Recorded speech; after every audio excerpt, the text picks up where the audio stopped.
We're going to go ahead and call the Code Enforcement Magistrate proceedings for November 14th, 2024 to order. The way that the process works is you will be, your case will be called.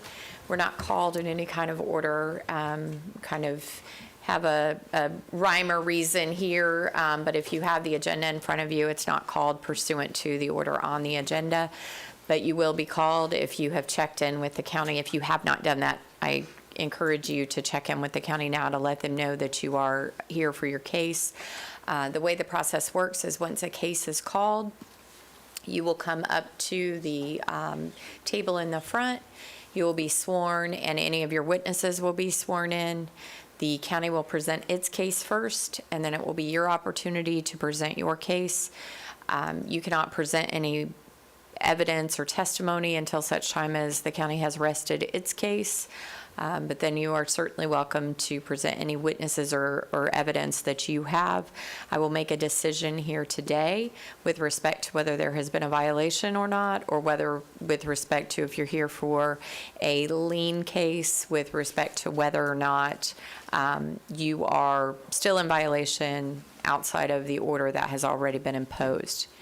If you're here for a first-time violation and you're found to be in violation, you stand to have a penalty of up to $250 a day imposed. If you're here for a repeat violation, you stand to have up to $500 a day imposed for a violation that's found. So we're going to go ahead and get started. Let's have the swearing of county witnesses in. If anyone who's going to provide testimony for the county, if you'll, let's go ahead and swear those individuals in. If you are not providing testimony for the county, you will be sworn in as part of your case when you come up here. So if you have a private case, ma'am, you'll come up at that time. You do not need to be sworn in now. We'll swear you in individually. So, okay, the county individuals, do you solemnly swear or affirm the testimony you're about to give to be the truth, the whole truth, and nothing but the truth? I do. Okay. So we're going to go ahead and call case number 2465 CESM. That's our confidential case.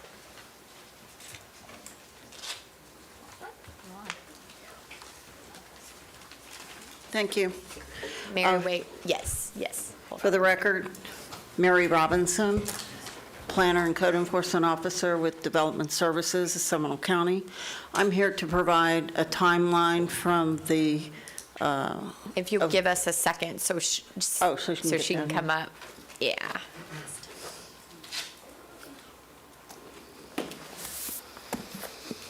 Good afternoon. Can I get you to raise your right hand?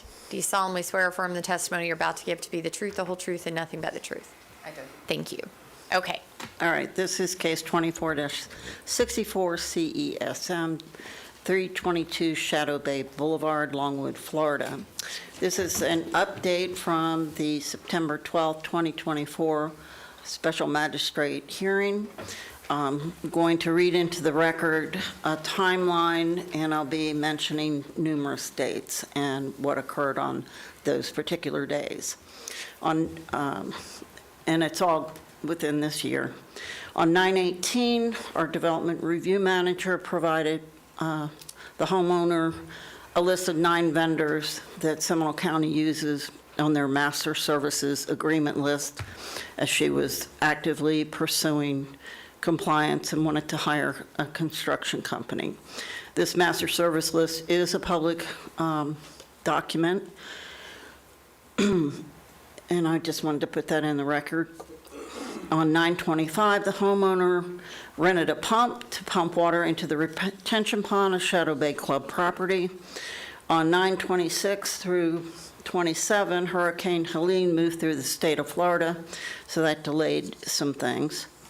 On 9/30, the property owner came in and met with myself and Vlad Simonevsky to discuss the small site plan process, as that was a process that was needed in order to move forward with constructing the repairs on the pipe in her yard. On 10/1, the homeowner retained Michael Brooks, professional engineer. He came in and met with staff and submitted the small site plan for approval of the repair of the pipe. On that same day, staff approved the small site plan for 322 Shadow Bay. On 10/2, the homeowner began receiving quotes to do the repair work. Multiple vendors were contacted and referred to Michael Brooks, P.E., to review the plans. 10/3, Providence Construction and Development provided a bid, which the county staff reviewed as a courtesy to the homeowner. On 10/9 and 10/24, 10/9 and 10, I'm sorry.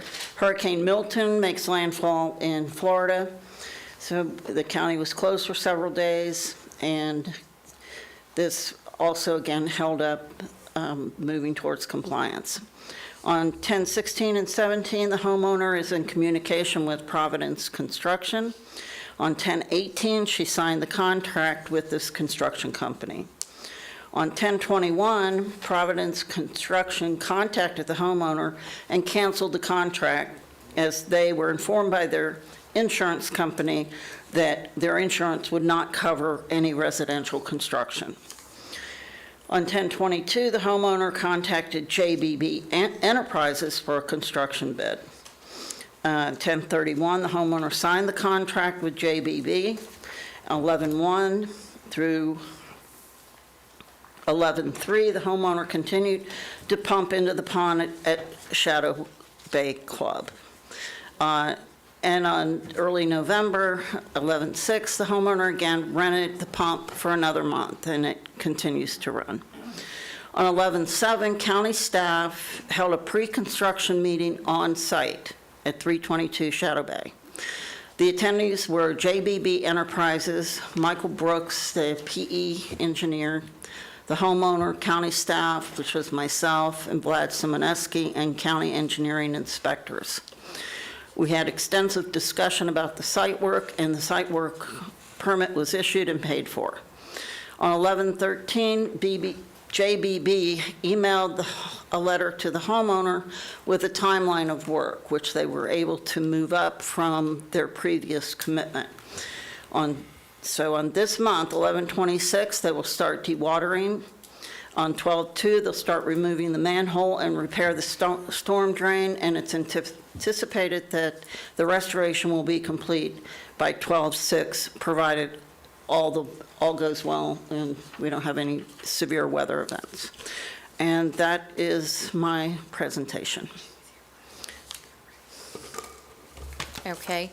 Would you like to submit the timeline into the record? Yes. Do you have any objection to the timeline being submitted into the record? Okay.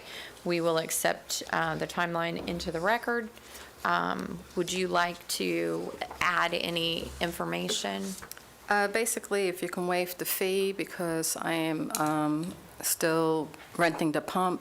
Also, I do have to pay the construction work, JBB Enterprises. And I also want to just make a small comment that the 20-foot easement consists of Lot 8 and 7, and the construction will be on both lots due to the fact that the pipe runs down Lot 8 to the pond, and one of the manholes is on that section, just a portion of it. So my fence is going to be coming down, and the neighboring plants will have to be removed or salvaged. And you're working that out with your contractor, I'm assuming? Yeah, and I already told my neighbor that I'll let her know when they start doing the construction if she wants to salvage her plants. Okay, and I see there are a couple of different things that I see. I was given some information that you provided. Yes, one of them is that the HOA that I have at my property never existed. It was created, but never never active. So that's just documentation. I also provided a Sunbiz Corporation, which shows it on there about the timeline of when it was never active.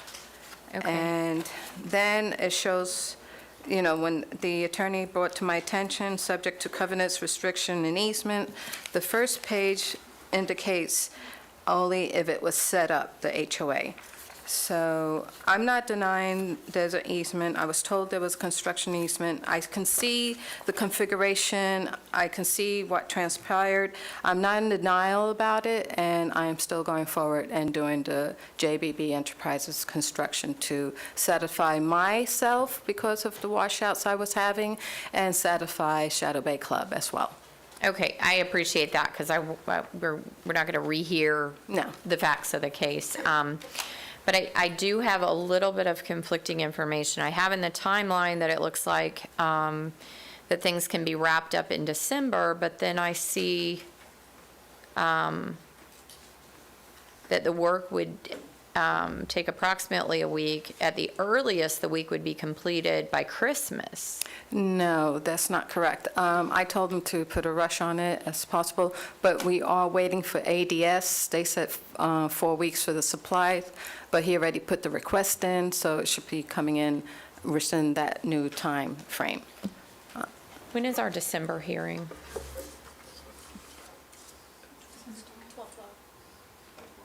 12/12? I will be out of the country from, I think it's the 6th or 7th till the 15th. Of December? Yes. Okay. But trust me, I want this done as much as everybody else wants it done. Okay. So I'm going to find that you have been making a great deal of progress, and I appreciate that you are working with the county. That's one of the most important things to me. I appreciate the help. To notice that a person is trying to work toward and doing the things that they're being asked to do by the county. I think that you're going above and beyond by renting the pump. And so obviously you're not going to want to continue doing that as long as if you don't have to do it.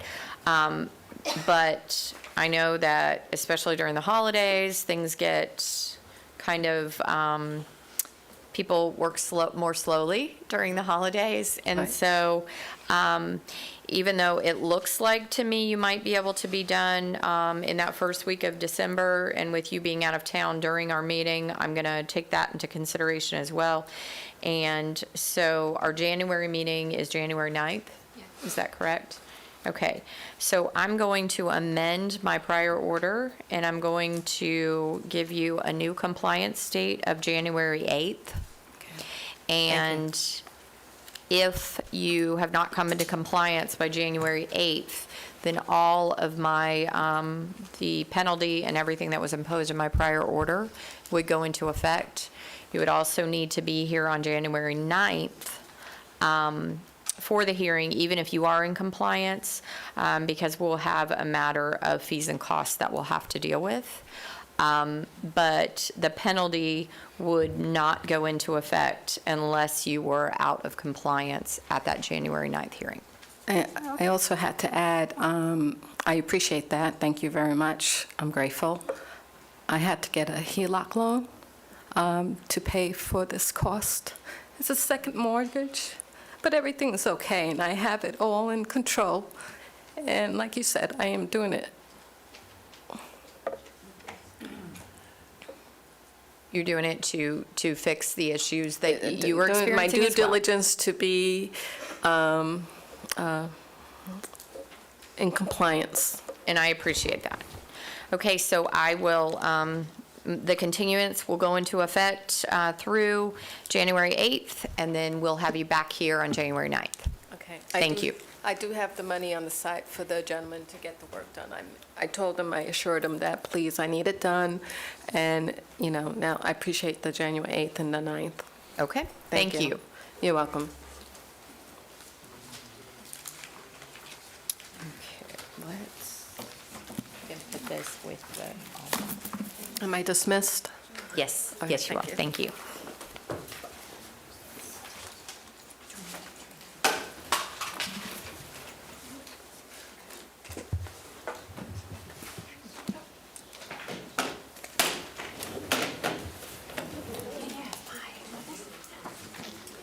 No, you're fine.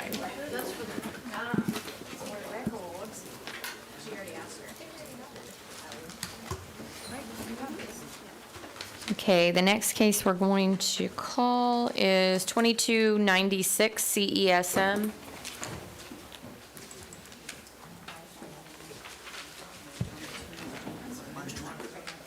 that is the Margaret Jack. Correct. A copy of the PowerPoint. Okay.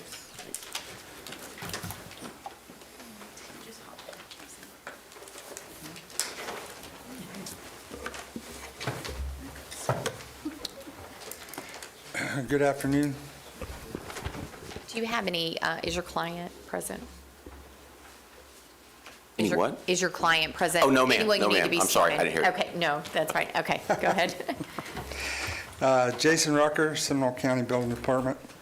This is case number 2296 CSM for Margaret A. Jack, 105 Temple Drive, Sanford.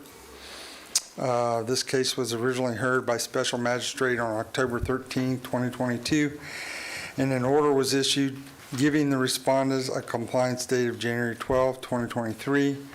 Affidavit of noncompliance was filed on January 13, 2023. An affidavit of compliance was, after inspection, was filed on September 17, 2024. The administrative cost in this case for the clerk is $202.85. The administrative cost to process this case for the inspector was $700. $715.02 with a total of $917.87. Recommendation is that the special magistrate issue an order constituting a lien in the amount of $30,750 for the 615 days of noncompliance from January 12th, 2023 through and including September 15th, 2024 at $50 a day, and a fine shall continue to accrue at $50 per day for each day the violation continues or is repeated after November Wait, 14th. It's over with, though. It's Yeah, compliance, it's so in then we're not, compliance. okay. So, and it came into compliance on the 17th? That's when I was back out. That's when I got the call to go back out there. Okay, so really then, the fine would stop the 16th because you verified compliance on the 17th? Correct. Okay. Okay, Jet, I represent Miss Jack in this matter, and she's a distant resident here. She doesn't live here. This is property that she unfortunately allowed some of her family members to not do what they should have done. I have gotten involved and helped her to evict the tenants who may or may not should have been there, but she is in the process, cleaned it up. She's trying to get everything and get this property sold, which I believe has happened, and we're just requesting that the lien be waived and have her pay the administrative fees associated. And Mr. Rutger advised me that he had no objection to that, if that's okay with you, Your Honor. She really wants this property sold. She realizes she's, of age that she should not be involved in this, and I'm afraid it got away from her. can you tell me a little bit why, I mean, it was under a prior magistrate, so I'm not privy to the initial facts, other than I do know it was a shed without a permit, but it took an awfully long time for her to, did she not get the notices? Do you know? I do not think that she has ever told me that, Your Honor. To Okay. be honest with you, she advised me, I probably got involved in this probably, I'm going to say 3 months ago. Okay. To get people that were there, maybe it was 4 months ago, there were people there that were not supposed to be there, I think, staying there. And so I went in there and evicted them for her, had to go through the whole process to get the sheriff out there to lock it up, and she has now gotten possession of it. She's doing a better job of keeping an eye, but she just doesn't really have the means, I think, to come down here and check on it, nor does she have somebody here. And so she knows she needs to sell it. She's got a contract to sell it, and really is just trying to move forward. But I think that people took advantage. I believe that because it was some distant family members, they were supposedly taking care of this, but I'm sure the notice got to her in Virginia Beach. I'm not saying that. Okay. So I'm going to find that the property is obviously in compliance now. But because this went on for so long, I'm going to impose a fine in the amount of $1,000. And I'm going to impose the county's cost of $917.87, representing $202.85 to the clerk, and $715.02 related to the inspector. And do you think she can pay that in 30 days, or would she need longer? Would that bill, at 30 days, she should be able to pay it? Okay. Would that come directly to her, or will you send it to my office? I will send it to, it'll be in the form of an order, and it will come to your office. Okay. And then the payment, there will be payment instructions on where the payment is to be made. Sounds perfect, Your Honor. And then if it obviously is not paid within 30 days, it will be recorded to constitute a lien against the got property. you. Okay? Okay. All right, thank you. Thanks for your time, Judge. I be excused? Yes, yes.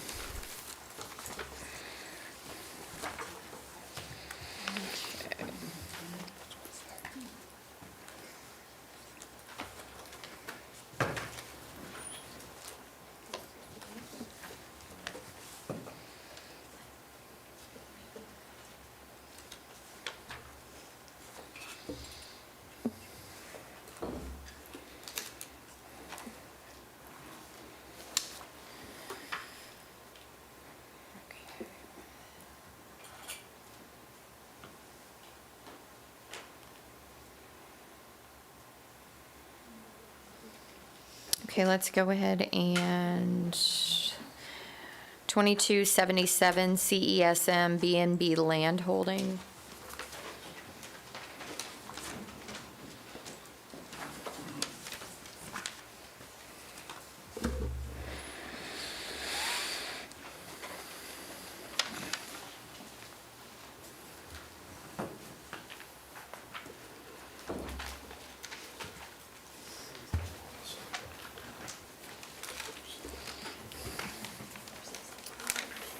Okay, and if you all will raise your right hand, do you solemnly swear or affirm the testimony you're about to give to be the truth, the whole truth, and nothing but the truth? I do. And I have all three of you, I just don't know who's who. So if you'll identify yourselves for me. My name is James Betts. I'm the owner. Okay, I'm Steve Saha, I'm the engineer. okay, I'm Ken Nelson, I'm a contractor. okay, all right. Good afternoon, Jason Rucker, Seminole County Building Department Inspector. This is case number 2277, CESM, located at 3468 East SR 436 in Apopka. Violation charged is the Seminole County Code, Chapter 40, 105.1.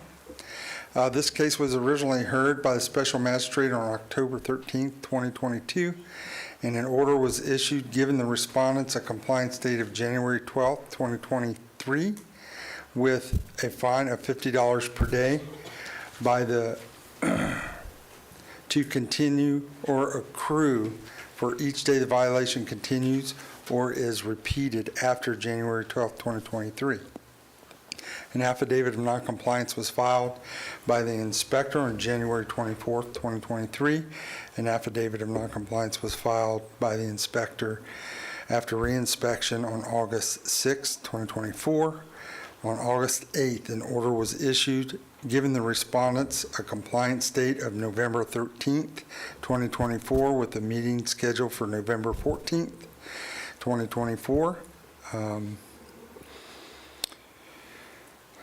Administrative cost in the process for the clerk was $202.47. The administrative cost for the inspector totaled $795.36, with a total cost of $997.83 for both.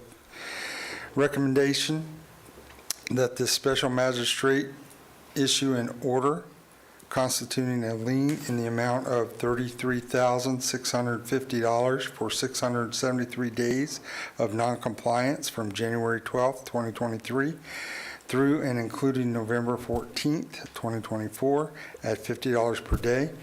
Fine shall continue to accrue and at $50 per day for each day the violation continues or is repeated after November 14th, 2024. That concludes my presentation. Okay, so had anything transpired between the August meeting and the November and today for them trying to work out compliance? To my knowledge, no. So you haven't been contacted? No, ma'am.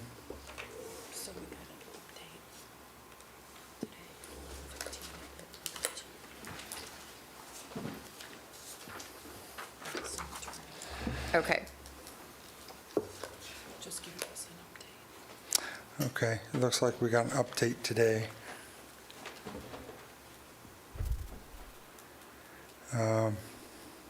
You want me to read the email?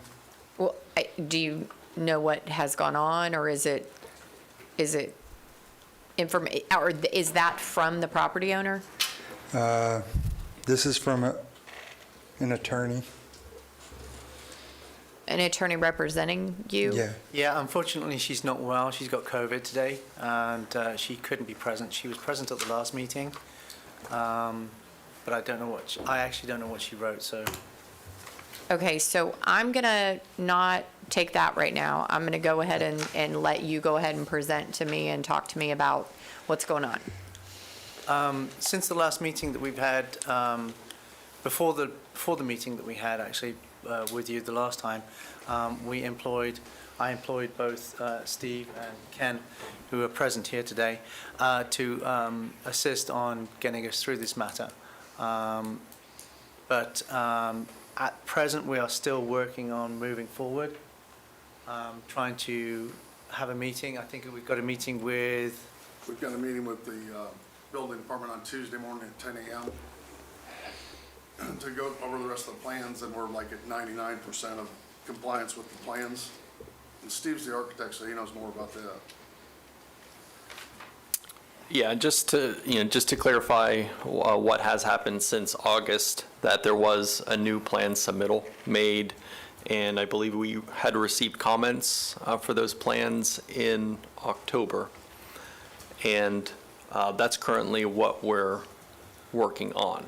So you submitted those plans to the building department, and we're working with someone in the building Correct. department? We weren't working directly with the inspector because it's a violation that has to go through the plan, approval Review. process.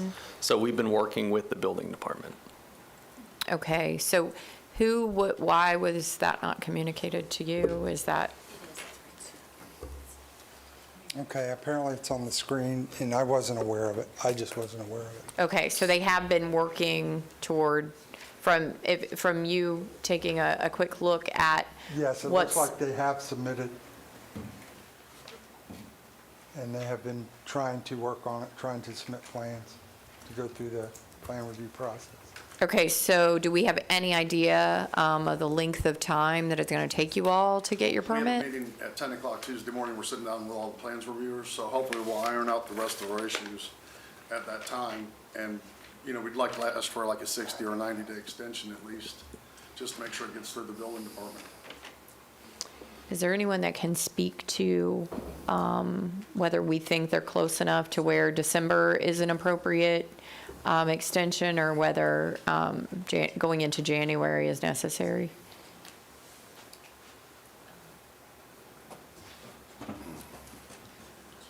It's no review required, or there was no review required for site plan, which is a planner that reviewed it, so it doesn't need any further review from zoning. Okay. So they're strictly with the building plans reviewers to iron out whatever would need to be done with their design professional. So if they're getting feedback on Tuesday, it's as quickly as he can turn around their plans and get that ironed out. So if you would want to Okay. bring them back in December to make sure that they're moving that along, I don't think that's unreasonable. Yeah, and the reason for not giving 60 or 90 additional days is because this has been going on since 2022. So it needs to be rectified. And I am cognizant of the fact that you have, in fact, started working as soon as, it looks like as soon as possible after maybe there was a month or so that there was nothing done as far as communication, but it looks to me like obviously you would have had to be working on the plans to be able to submit something, so I'm cognizant of that as well. So, Can I just apologize? Even though it's gone on some time, what had happened but the time before is I had hired a contractor who didn't do what he was supposed to be doing. And he's basically took my money. well, and I also see that you all have already paid the administrative costs that were put into place at the last meeting, so I appreciate that as well, because I think that shows good faith on your part as well. So I'm going to go ahead and I'm going to extend your compliance date to December 11th. And there will be a hearing then on December 12th again. I don't want to have to continue it again. Okay? So let's make sure that we are doing everything in your power. And I realize that it's the holidays, but you know, that's where we are. So I'll continue till December 11th for compliance with the compliance hearing to be held on December 12th. Can I say one thing? Sure. If we go through the plan review on Tuesday and everything gets hashed out, and it still takes him a week or two to get his, you know, the rest of the comments resolved, we're still looking at getting a permit around December 7th or 8th. Right. And so if you do, then there are no issues. Well, we're not in compliance, then we'll just have a permit. What's No, your all you permit? need is a permit. Oh, okay, That okay. gets you in compliance Oh, okay, all right. with this proceeding. Now, if you don't follow through after that, then there are some other issues that could happen. Gotcha, But, okay. Okay. Then I'm going to go ahead and continue till December 11th. Thank you.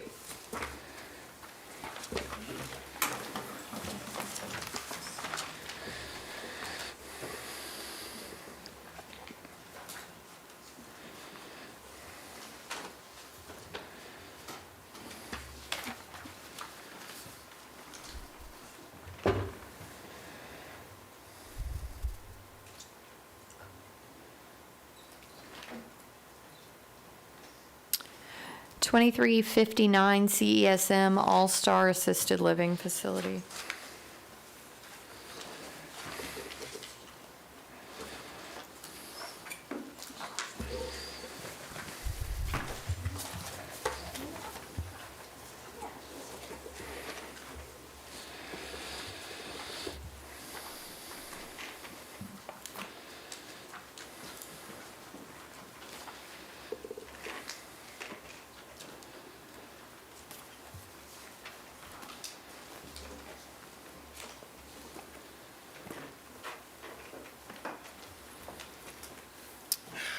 Anyone who's going to give testimony, if you'll go ahead and raise your right hand, do you solemnly swear or affirm the testimony you're about to give to be the truth, the whole truth, and nothing but the truth? Yes, ma'am. If you'll identify yourselves, please.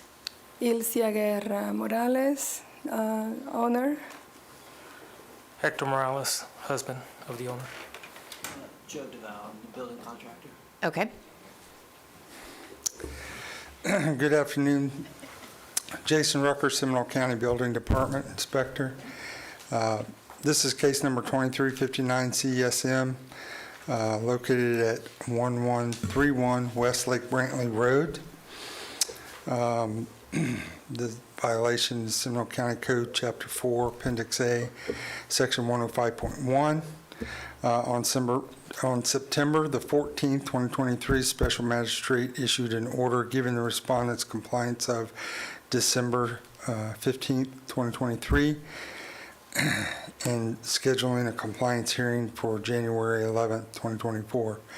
There have been several affidavits of noncompliance, and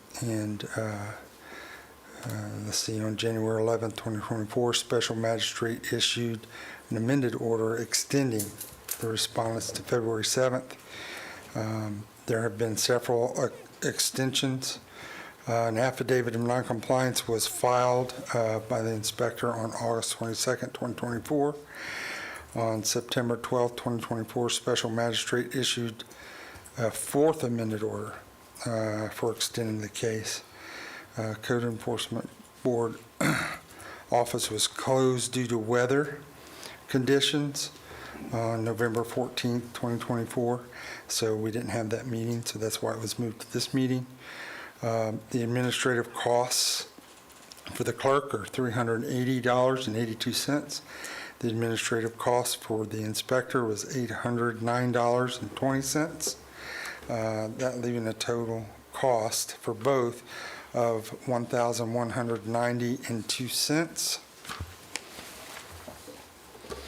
Recommend special magistrate issue an order constituting a lien in the amount of $1,850 for 37 days of noncompliance from October 9th, 2024 through and including November 14th, 2024 at $50 per day, and a fine shall continue to accrue at $50 per day for each day the violation continues or is repeated after November 14th, 2024.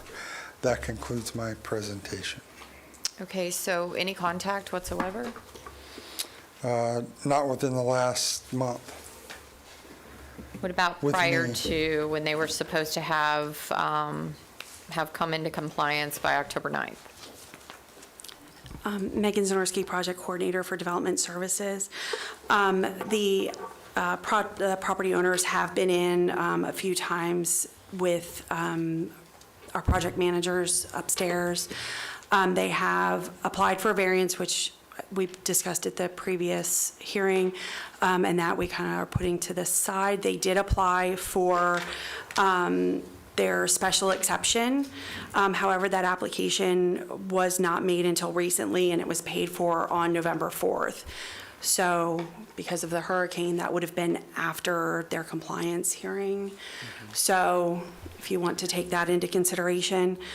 But they did apply, however, no uploads have been made. So the application has been made, the application has been paid for, but we're now waiting for the documentation in order for it to be routed to a project manager for review of the project itself. That documentation has not been provided. So that's the status of the project. So they've made application, but there's no documentation for a project manager to review. So I recall at the last hearing us having a discussion about them choosing which path they were going to take. So they chose the variance path and then decided not to go that route? Well, the variance, we paused it because they needed to make a decision on whether or not they were going to utilize the structure for a shed or if they were going to pursue utilizing it for another purpose, such as an ADU or living space or an office. So that is now what they need to apply for under the special exception. The use needs to come before the variance because the variance specifically lays out the use. Okay. So the variance is on hold until the special exception is addressed. Okay, so it was whether they were going to do the special exception or not that we were kind of Or if they were going to revert the structure back to a what it shed. was. Okay, so Okay. The last hearing, you gave me the opportunity to choose to do the variance, which I came. Well, I received an email or something to come and do it because that was supposed to be before a particular meeting. So I came. The person in charge wasn't here, so I had to come back and did it, the variance. After that, they said, Jillian is a planner coordinator. She came to me and she said that I can attend to a meeting. So that was a meeting with different departments here. And they mentioned that I have to do the special exception before. I didn't stop anything. I'm just following your directions or the people here the direction. So that made me confused when you asked me to do something, I do it, and then they said, no, it's not that, you have to do this. So I need to receive guidance. Okay, so I think the concern is it was your choice on what you were going to do with this structure? Yes, and I emailed back and says, my original intent is that is one of the options, that's what I want to do. So and then she said, you have to do the special exception first, Right, but So that I was did after, it, the after you made application. the election on what you were going to use the structure for. Yes, I said the original intention is to make it indwelling. But you, instead of making that decision ahead of time, you just went ahead and filed for the variance. That's what I'm being told here. Well, what your quickest fix was the variance for it to go back to a shed. And so after you file the variance, you then make the election that you want to put it back to your original intent, which is a dwelling. And so that's where the disconnect is. You made your decision on what you wanted to use the structure for after submitting the variance. The variance wasn't the only option that you had at the last hearing. At the last hearing, you were told you just needed to make the decision what you were going to do with the property. So if the conversation with the county was that the quickest route, I just want to get this taken care of, they would have told you a variance because you needed a variance for the shed, but it would have to be reverted back to the shed. But since now you have made the election, and you made the election after the compliance date, we're finding ourselves here again with another need to do something different. So the meeting that we got upstairs with the all departments, that were for them to give us, if that was a chance to do it that way. And that they said, yes, you have to make the choices. And they mentioned, you got to do this before December 2nd. December 2nd isn't a date on here anywhere, so I'm not really sure where that would have come in. So it's the cutoff for Oh, for the application dates. January, okay, for the next hearing. For the next hearing. Yeah. So there's multiple layers to this. Going back to when this first came up, where I was aware that it was an ADU on a residentially zoned property with a commercial use, it's always come back to the special exception. If she wanted to alter this in some way, shape, or form, it's always been, please go talk to a planner about adjusting your special exception. Please, please, please. And then it's been, nope, we're going to revert it back to a shed. When we finally got everybody in a room, and yes, we had a meeting with a bunch of staff, and it went very well. It was very productive. We heard their concerns. We understand their concerns.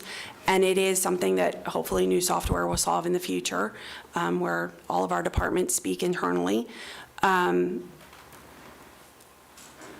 also have responsibilities that if we tell them you need a special exception, if you're going to do this, when they say, no, we're going to do a shed, if they want to, now they want to go back to using it as living space, the staff doesn't mind whichever way they want to use it. It's always, the power's always been with them to make the decision whether it's living space or a shed. Right. And that's been the Variance. discussion from day one. Variance or special exception. Right. Because that's my original intention. So if my only way was to convert it to shed, that's what we were do. But in that meeting, apparently they showed that I have the option to try to make it my original intention. So that's why I moved forward in that direction. I understand that, but when you first came to them, you told them that you were going to convert it back to a shed, which is why they had you file the variance. So, Because that was the only choice at that moment. no, because we had the discussion at this meeting that you needed to decide which one you were going to do.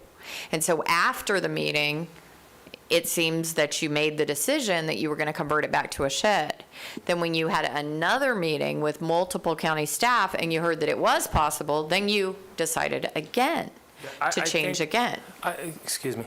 So I think one of the things that we also have to look at is when we look like it's jumping, we also have to take in consideration what is the cost. Because when you're saying you're just converting right. it back to a shed, but do you see what I'm saying? So we need to have, because we've already spent enough money to come here and be here and be here and be here. Okay, and do you not think that the county has spent money to bring you here? I mean, I don't know how many times, I don't recall ever seeing you. Maybe you have been here. This is my second time. Okay. So I'm just trying to say is that, you know, at the very beginning, and let's just go back a little bit further, because this particular situation arose in 1991.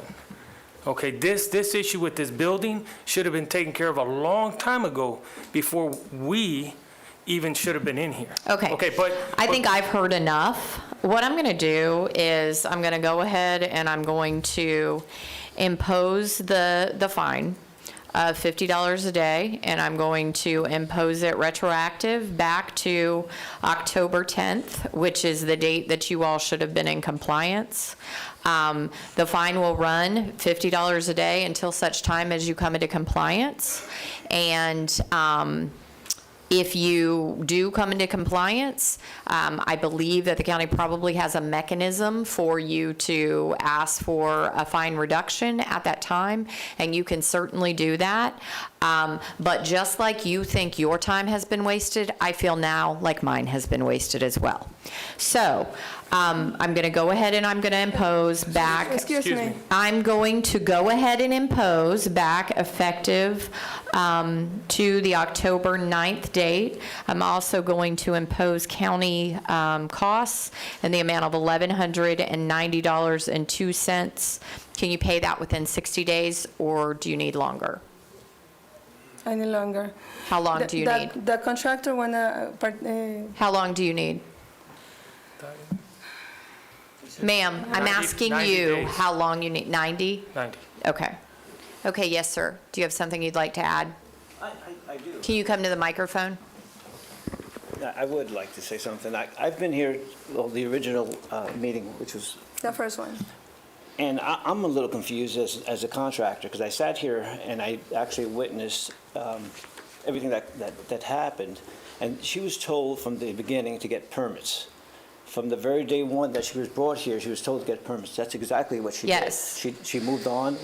I gave her the connection to get the permits as far as the architect, whatever it took to get the permits. Okay. So we get the permits. I guess my question is, why would she go as far as getting permits and then say, well, you can't have this building the way it's supposed to be? She doesn't have permits, does she? She has an application. She doesn't have a It's in the plan permit. check. I understand that, but when I stood here and the building official was actually there, and we tried to find a solution to fix the problem. The problem was at the time was she didn't have permits to do what was supposed to be altered or what was altered at the building. Yes, sir. I'm not going to rehear the case. If you have something new that you need to say Well, to me I could just tell you regarding that there's this. a lot of confusion on my end because I try to reach people in the building department themselves. And Okay. to this day, I've left 4 messages for, I think, Megan? Her name is Megan from zoning? She's not in the building department. Okay. And I have my office has yet got a response from her, verbal messages that I left on there.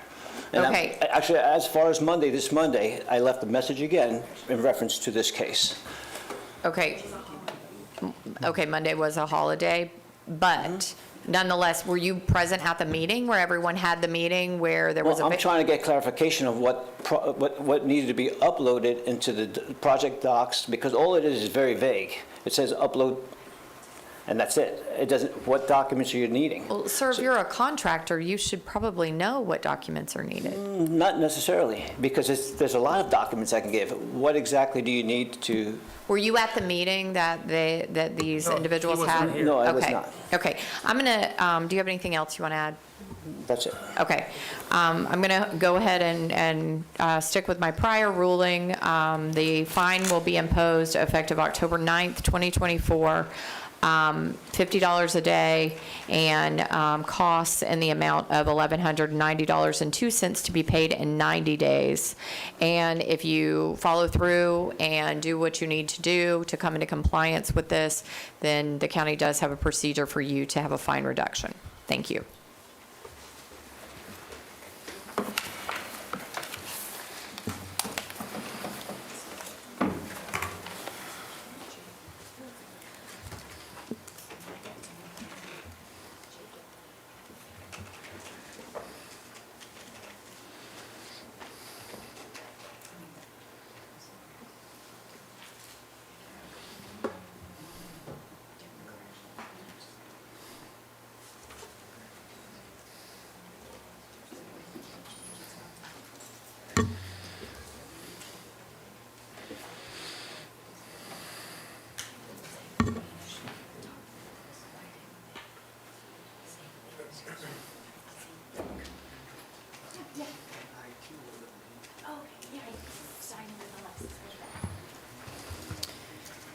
Okay. Jason? The next case we're going to call is 2043 CESM. Ninive Castillo.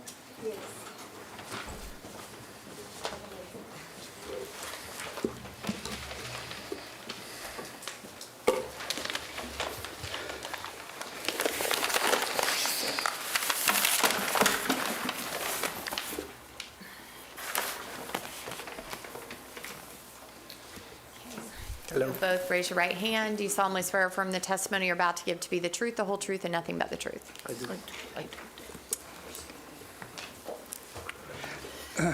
Afternoon, Jason Rucker, Seminole County Building Department Inspector. This is case number 2043 CESM. Address is 209 Collis Drive, Sanford, Florida. In violation of Seminole County Code, Chapter 40, Appendix A, Section 105.1, construction without the required permits. This case was originally heard on June 11th, 2020, and an order was given to the respondent in a compliance date of August 12th, 2021.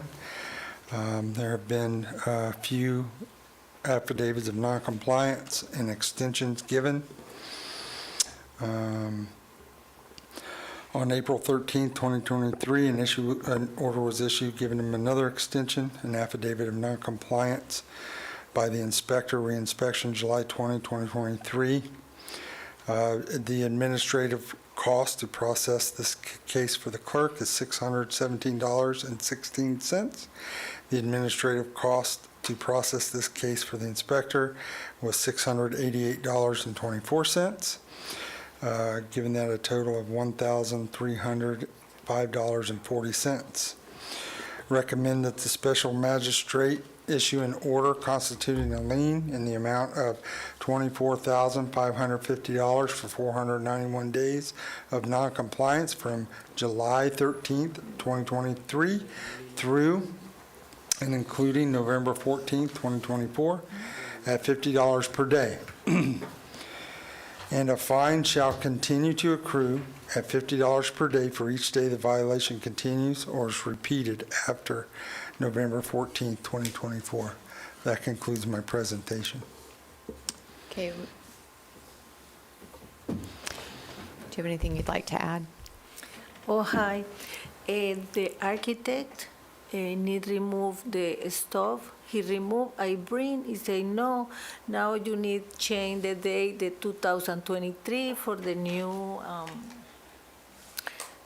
code. I say, okay, my husband tried to bring the new one, he say, no, I need to fill it out myself. The architect send the PDF to the county in my email too. Do we have anything that where? Yeah, we have an application that was done in 2020. That's the one. It's a paper permit. Because when I bring, they told me, oh, no, I don't bring here. I came here, I went to the second floor, the fifth floor, they go, next time you come in again. You go writing something, I came. You go, no, it's okay. Tell me what the codes are, the 2022 2 items and the 23 items. What are those? Pardon? On Know me. in the system, what are those things above the green box? What has occurred? What is it? Those are just all issued, where it says DN, those are issued. The VO is a voided permit because either they didn't follow through with it or the contractor decided not to do anything with it. So that 2020 permit was voided? No, I passed No, the one. 2020 permit that's in green is still in Plan Jack. I mean, they would have Okay. to update their plans because there have been, to my knowledge, there have been 2 code cycles that have changed. Okay, So- and then the DN, what does that mean? Done, it's completed. Okay. And so whatever those were, we don't know what they were for, but they weren't related to this? Looks like there was an electrical permit and a solar, Oh, according to the type, the number type. Okay, so electric and solar, those are something different than the issue that's before Correct. us. Okay. So I guess the problem that I'm having with this is there were multiple extensions given by a prior magistrate. And then your last extension was given for you to come into compliance on July 13th of 2023, and that didn't occur, and you haven't done anything. I have a question, Your Honor. What do you think is the best route for this? Should we just demolish the little shed and just, I keep telling my mom to do it since day one, and I know she's been trying very hard to pass all of the codes and everything that we're asking. She's been spending a lot of money. But at the same time, I'm like, Mom, just get rid of it. What, like, because I realize that it's been, To explain me what I removed. I realize it's been a few years, but I don't know. I've come multiple times too. I've been to the second floor too, and Is this just as simple as them getting a permit? They've already gone through the special exception process to have this. So they're literally at building permit. She needs to turn in her plans to the building division so they can be routed through for review. When was the special exception approved? I don't, we have. Was it after this case was being worked on because it came to your attention that it needed a special exception? the planner that handled the special exception came and gave me that information this afternoon before the hearing. Thank you. Was approved in 2022. So, Actually, excuse me, it finally went to hearing. So by the time they did all the public hearings that they need for a special, it was approved on September 12th, 2023. So about a year, a little over a year, it's been approved, and we still don't have a permit. And the building code has changed a few times, which is why they need the revised plans. can you tell me why you didn't do anything in between the time that you went through the process to get the conditional use approved and? From what she told me, is because the architect Was in Puerto apparently Rico. was out or something. I don't know exactly what happened. I know I know when my mother bought the property a long time ago, it came with that structure. And I believe she came here to get a variance for her fence, and that's when they found out that, I guess that was not legal to have there, or whatever the issue was. And I advised her, I'm like, Mom, just get rid of it. You don't use it, just demolish it. But, You've gone through the expense of getting the conditional use approval, and it really is just the plan at this point that needs to be submitted appropriately. I've expressed this concern to the county before. I have the concern that we're waiting a full year to bring this back, that this wasn't brought back right after there wasn't compliance, especially since there was a compliance date issued in July 13th. We probably should have had the hearing, right away. And I understand there are some old things that we're trying to clean up, but it does concern me because then it goes off the person's radar as well.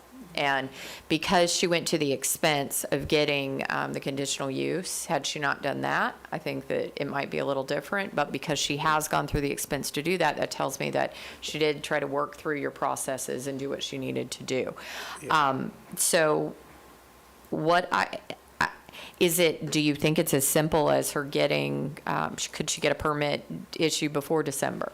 because we had the That plans here. depends on if the plans meet today's code.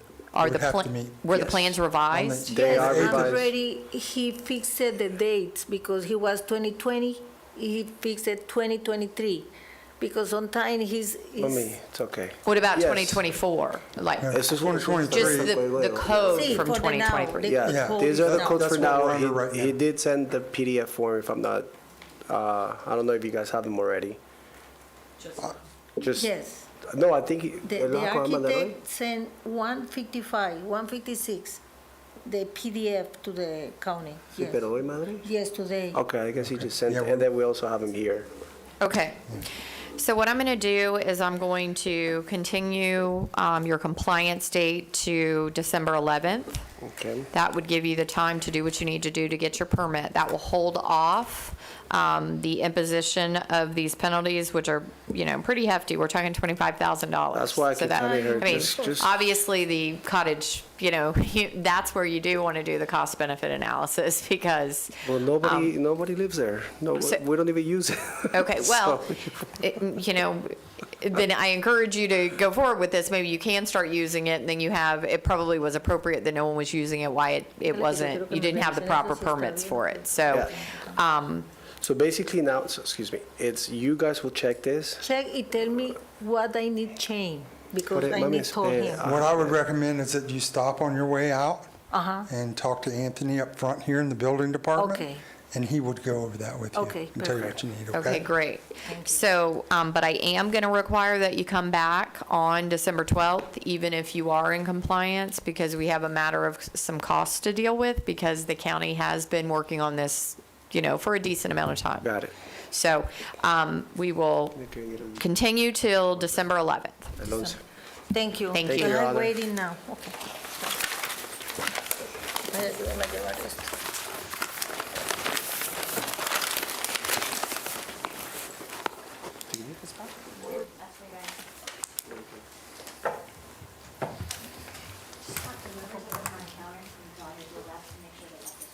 $22.89 CESM Joseph Lynch and Katrina Allen.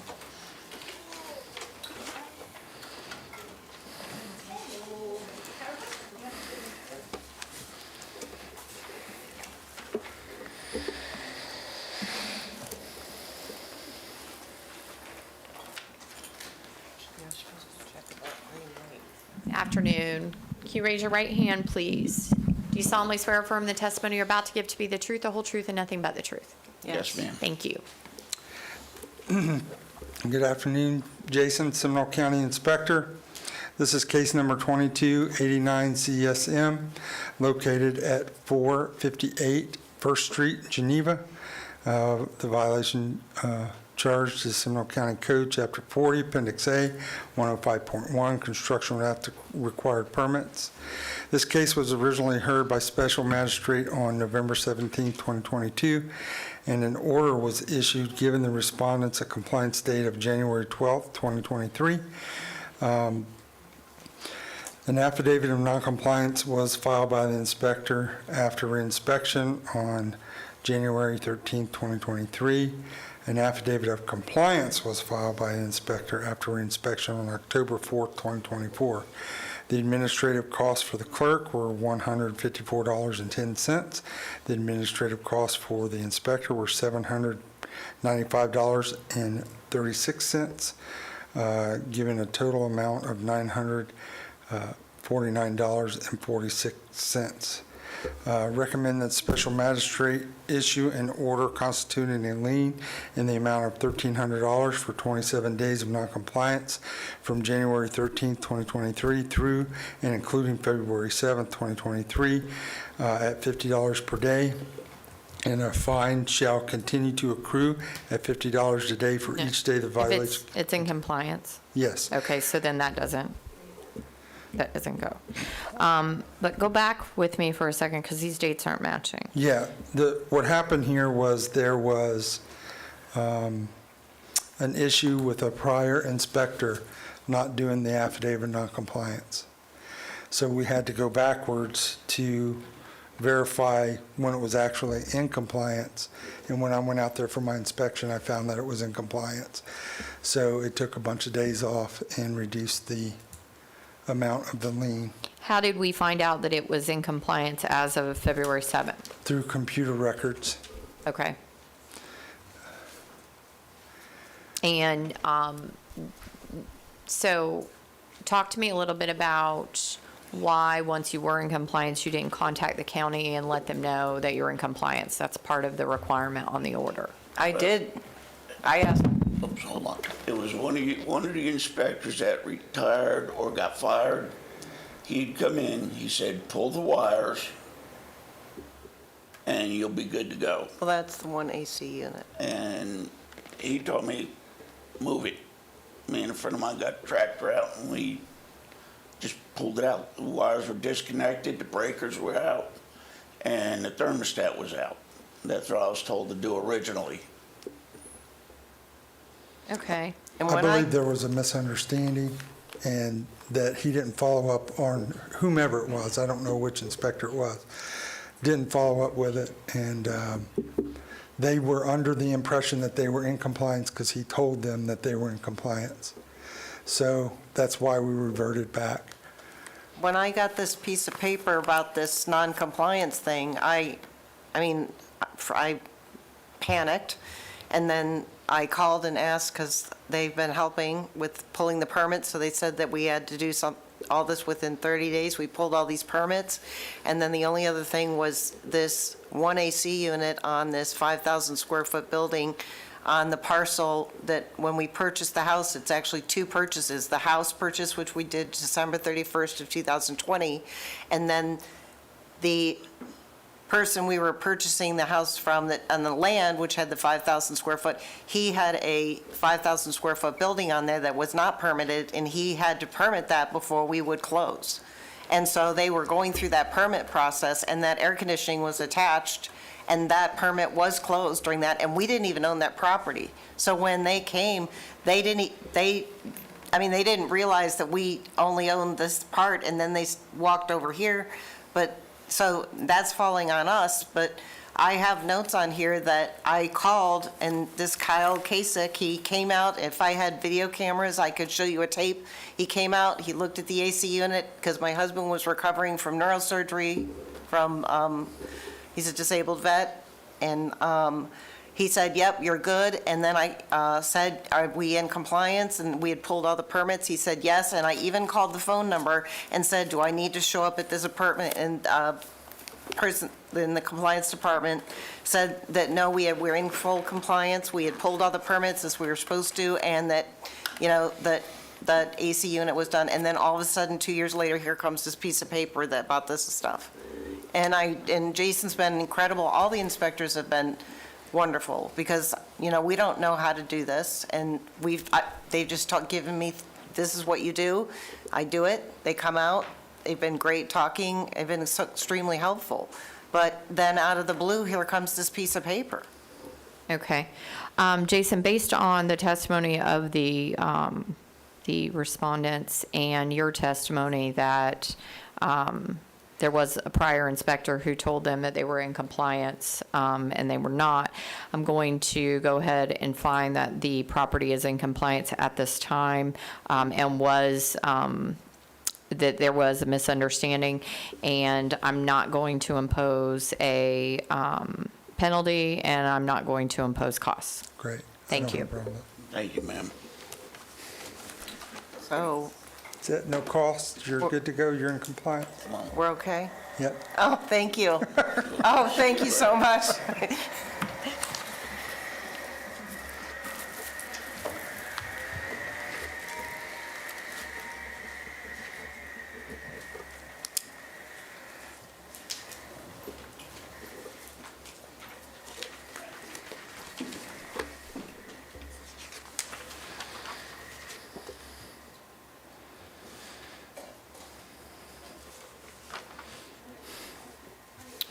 $23.15 CESM Ronald Guzman and Sierra Pudster.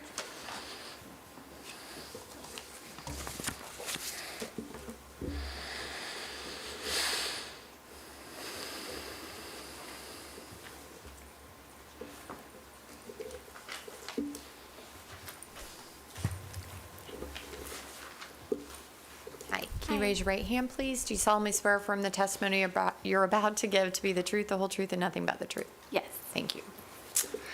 Good afternoon, Jason Rucker, Seminole County Building Department Inspector. This is case number 2315 CSM, located at 3969 Centerville Way in Sanford. Violation charged with Seminole County Code Chapter 40, Appendix A, 105.1. Construction without the required permits. This case was originally heard by Special Magistrate on February 9th, 2023, and an order was issued giving the respondents a compliance date of April 14th, 2023. An affidavit of noncompliance was filed by the inspector after reinspection on October 4th, 2024. The administrative cost for the clerk in this case was $173.98. The administrative cost to process this case for the inspector was $688.24, being a total of $862.22. We recommend that the special magistrate issue an order constituting a lien in the amount of $29,050 for 581 days of noncompliance from April 14th, 2023 through and including November 14th, 2024 at $50 per day, and a fine shall be continued to accrue at $50 a day for each day the violation continues or is repeated after November 14th, 2024. Both the respondent and the contractor have reached out to me, and they are trying to get the permit completed. So I think that there was just a couple comments that they had to correct, but that So they have completes my- submitted at this time? Yes. Mhm. Okay. That completes my presentation. Okay. Do you have, can you give me some information on why it took so long in between April of 2023 and now for you all to do anything? Yeah, so we had hired a company to come put the fence up, and they told us initially that they took care of all the permitting and everything, and we didn't have to worry about it. We got our HOA permit, and as far as we knew, just first-time homeowner, really didn't understand all the steps. They told us it was fine. So then that was in 2021. So 2023 came, we got the letter, sent it to them, said, hey, we don't understand what's going on. It's been almost 2 years, over a year, no problem, and you guys told us you would take care of it. So at that point, they said, okay, no problem. We're going to submit. We're going to take care of it. It's on our end. Okay. Then we never heard anything again until this year. And so that's when my husband started reaching out to him and saying, there's something wrong. Whatever you're submitting is not going through. They resubmitted, I think it was September 8th, I believe, when I called. Sometime in September, they resubmitted something and came back that something was wrong with the license for the company. So the person from the actual company had to call here and get that situated. And I guess that's what was holding up on their end for so long. And I've been talking to Jason and Anthony, and as of yesterday, he said it was, they did get everything in that they needed. They finally submitted all the stuff, and it's, I guess, like in review. Okay, Jason, can you tell me, do we have evidence where permits were submitted along the way, but they were rejected? Yeah, it's all up here. I don't see 2023 though.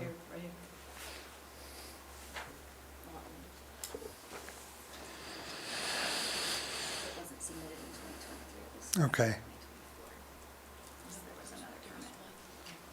There was a permit application that was in PC status. Yeah, but it was voided out, and that was in February 6th of 2023. So they continued to not send in the information that was needed on their Right. end. Okay. So, and it looks like they reapplied, and it looks like all that they're lacking is some requirements for zoning.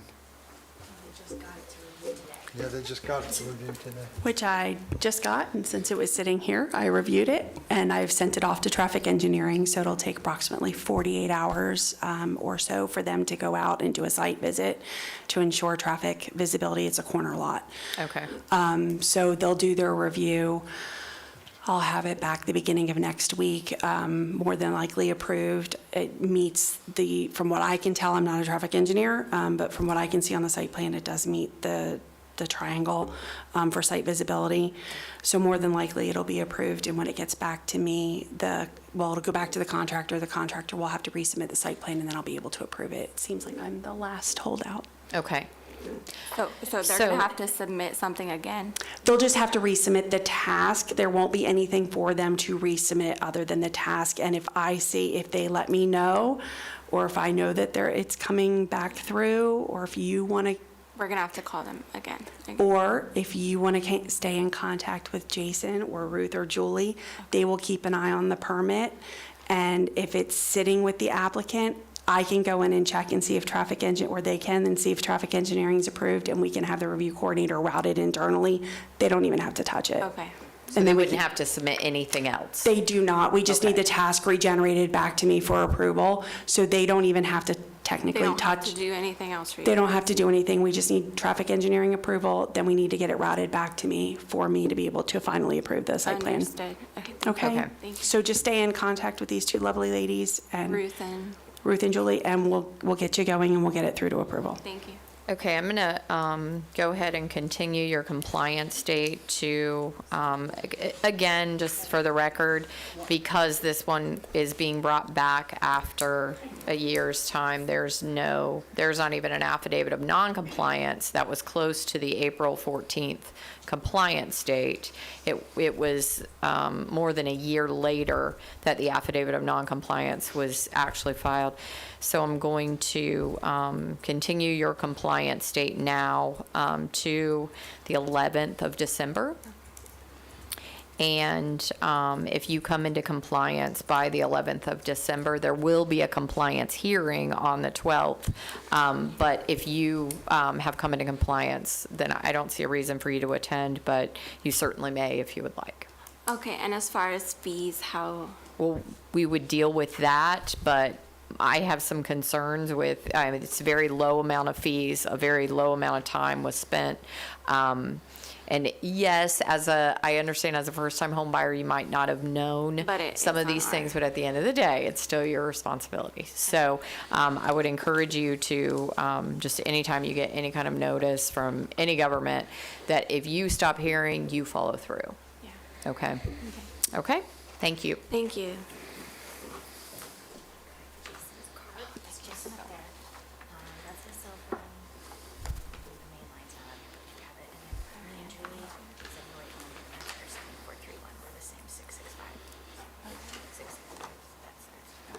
Yeah, thank you so much.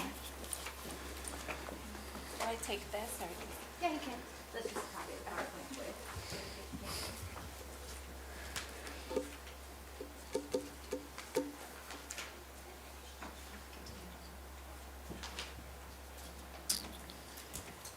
Okay, 2368 CESM, Innovo Properties LLC, Jason Shaka.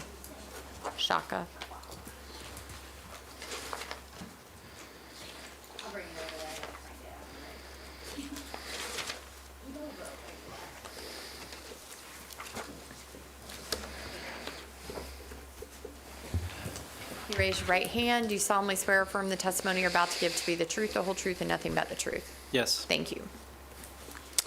Good afternoon, Jason Rucker, Seminole County Building Department Inspector. This is case number 2368 CSM, located at 1230 Woodmere Drive in Altamont. Violation charge, Seminole County Code, Chapter 40, Appendix A, Section 105.1, construction without the required permits. This case was originally heard by Special Magistrate on December 14, 2023, and an order was issued giving the respondents a compliance date of February 7, 2024, with a meeting scheduled for February 8th of 2024. On February 8, 2024, order was issued to extend the compliance date to April 10th. On April 11th, an order was given to extend to October the 9th, 2024. Code Enforcement Board was closed due to weather in October, so we moved the meeting to today. The administrative cost to process this case for the clerk was $129.36. The administrative cost for the inspector totals $892.17. Totaling for both is $1,021.53. We recommend special magistrate issue an order constituting a lien in the amount of $9,250 for 37 days of noncompliance from October 9th, 2024 through and including November 14th, 2024 at $250 per day, and the fine shall continue to accrue at $250 per day for each day the violation continues or is repeated after November 14th, 2024. That concludes my presentation. Okay. So I hired a GC. She's supposed to be on this. I know they applied for the permits, but they've been kicked back. There's been revisions done, I think, twice now. They just received something some revisions from the engineers that she's in contact with. We received that, I think, Monday or Tuesday. So she should have sent it in one of those days. We're just having issues with getting those permits. We're trying to be in compliance, but it's just taking a little bit longer than I thought it would. Well, it's taking a lot longer than I thought it would. So the October 9th date, it looks like you did, everything that you've done was after your compliance date. So what happened between our April meeting where you were given until October? So April, May, June, July, August, September, October. 6 months is what you were given. Yeah, so I hired a GC and she referred engineer to get the plans. So in the beginning, obviously, he went there, made some plans, took a bit. I know she submitted some paperwork, I think sometime mid-July. They needed a survey done, so I got the survey done, but that took a few weeks. She should have submitted something in August, I believe, but I came down to the county sometime like end of September. I'm like, hey, what's going on? Because I felt like my GC wasn't doing the work that she was hired to do. So I came down here, asked about it, then I told her about it, and y'all said that you guys are waiting on her to submit something. So I don't know. I honestly don't know. She told me that it's just taking a long time with the engineer. Was there anything submitted prior to the October 16th date up there? July is when they originally submitted. It was July 17th. The application? Yeah. And this is the third review corrections, so there could be more corrections needed. So since July through October, they had gone back and forth several times? Mm-hmm. Yes. So there was never a time when they were just stagnant, not submitting? No, it looks to me like they have submitted and tried to do corrections. There's still a plan review correction left. I don't know what those are. And like I said, we just received something earlier this week, so there should be another update soon. Well, So there are 3 items up there that say corrections required, but they are also saying completed. The task was completed. Okay, so the task was completed by whom? By the county or by the applicant? It depends on who's completing that particular task. So for instance, like the one that I completed for zoning, it says zoning department review cycle 3 is completed. There are corrections required. It shows the date the task came in, the date the task was opened, and then when it was completed. Okay. So that's the order of those 3 dates and the time stamps. So it's the date it was or the date and the time that it was routed, the date that I opened it, and the date and time stamp that I completed it. So then it's not going to show me what the 2 prior cycles were and when they were? Well, you can see above that, the plan review corrections completed. You can see it was in October 16th for plan review corrections when the applicant took it, was the 16th. So there was at least a 2-week gap in between when he accepted it and when he re-uploaded it. So, I mean, They had to make the changes. They had to make the changes, and typically our review cycle is no more than 5 days. I mean, I'm required to have mine done within 24 to 48 hours is the typical turnover for a zoning review. I don't think the plans examiners are that far off of it, and I know drainage is not far away from my review time periods either. No, but what you do, time period-wise, is certainly different than what they do in the private sector. No, but what I'm saying, so for the county, there would be no more than a 1 to 5 day review turnover, and then a 2-week turnover, if that's what you're expecting from them to get their comment and then to turn around plan review, is what you saw this last review cycle. Yeah, I wasn't questioning that. What I was questioning is why can I not see? Because it's a screenshot of, there's more. You couldn't put, okay, so if you, maybe next time you showed the different pages, if there's multiple, okay. So are we close to having a building permit issued? I would have to go and look at the comments and see what they are to see. Yes, no? Yeah. And it depends on how long it takes if there's engineering changes or anything like that, depends on how long it would take the designer of record to.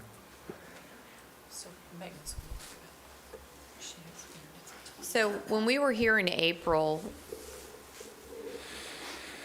and it took you roughly 2.5 months to get everything submitted, had you had any plans whatsoever, or did you hire?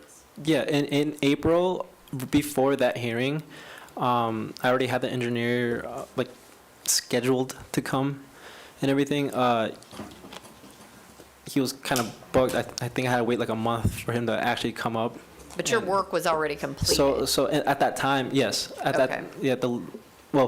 I mean, most of the violations were from like previous stuff that happened. Like they left holes in the exterior wall, so I closed them up. I wasn't gonna let stuff come in. Just waiting for a permit to close it up. Like I had to close it up. So, anyways, in April before that hearing, the engineer had typed up a letter saying that we're gonna get to this pretty soon, and you guys extended me until October. Since then, I've been working with that engineer and the GC, and I wish I kicked their tail a little bit to hurry up, because that was in April. Like they didn't submit stuff till July. Like to me, I don't really know how that process works. But they told me this is how that's as fast as that's the fastest they could work. So Did you tell him that you had a compliance date here, yes. though? We extended the compliance date in October because of the letter that he wrote, the engineer wrote. No, it wasn't extended in October. You were given until October. Yeah, I was given until October. Okay. Because of the note that he had wrote. So he has to understand, though, that you are under compliance deadlines. So he can't, for him to say to you, I can't work any faster, he certainly can, because there are compliance deadlines. He just needs to. That's why I wish, exactly. I wish in that time I had pushed him to hurry on, but I don't know how long that process takes. And I thought the GC had already submitted plans prior to July. But apparently she didn't. And then right now, I'm weekly, I'm telling the GC any updates. And sometimes she'll kind of ignore me for 3 weeks, 4 weeks at a time. And then she'll be like, oh, I have an update finally. I'm like, well, what happened, 3 weeks ago, 4 weeks ago? So it's been difficult on for me, I'm trying to be in compliance. Your Honor, so it looks like his contractor is starting to upload some plans.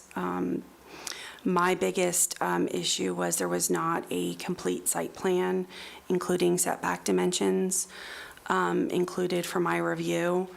That's been my comment since it was originally submitted back in July, with a repeat comment on October 16th and October 30th, including a separate comment for them to include all setbacks, the proposed structure, and then giving them the setback requirements.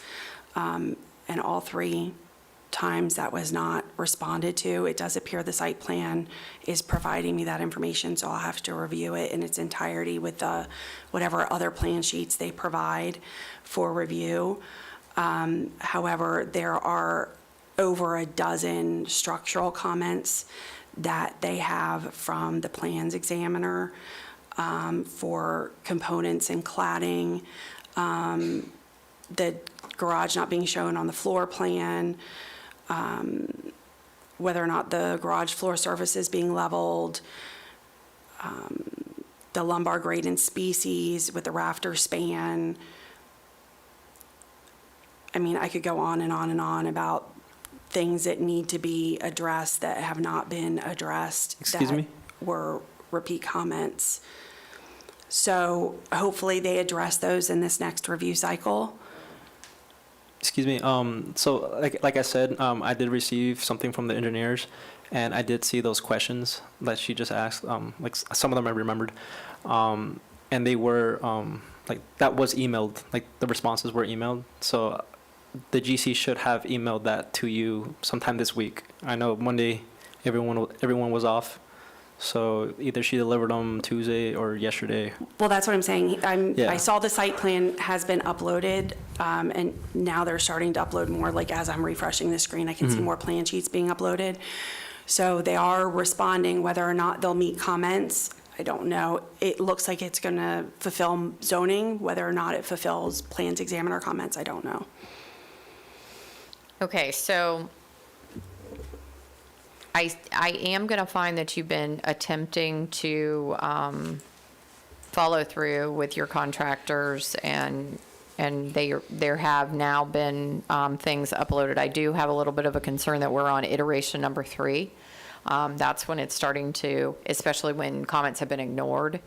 But I don't want to be back here again giving another continuance. So what I'm going to do is I'm going to continue until January 8th, which is the day before our January meeting. I will not continue again. So you need to indicate to your GC that you can't get another continuance. So if this is as fast as they can work, they need to work a little faster. Because if you do not get a compliance on the 8th, you'll have a fine that starts to run on the 8th, plus we'll deal with penalties or fees and costs of the county as well. So you'll have a continuance till the 8th, and you'll need to be back here on the 9th for the compliance hearing. Understood. Okay? All right. All right, thank you. Thank you.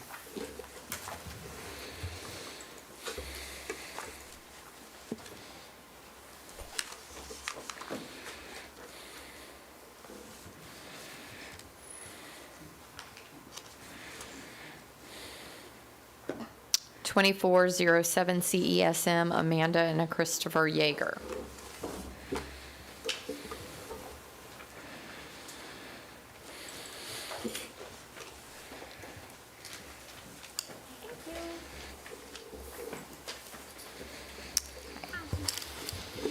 Raise your right hand, please. Do you solemnly swear or affirm the testimony you're about to give to be the truth, the whole truth, and nothing but the truth? I do. Thank you. Jason Ruckert, Seminole County Building Department Inspector.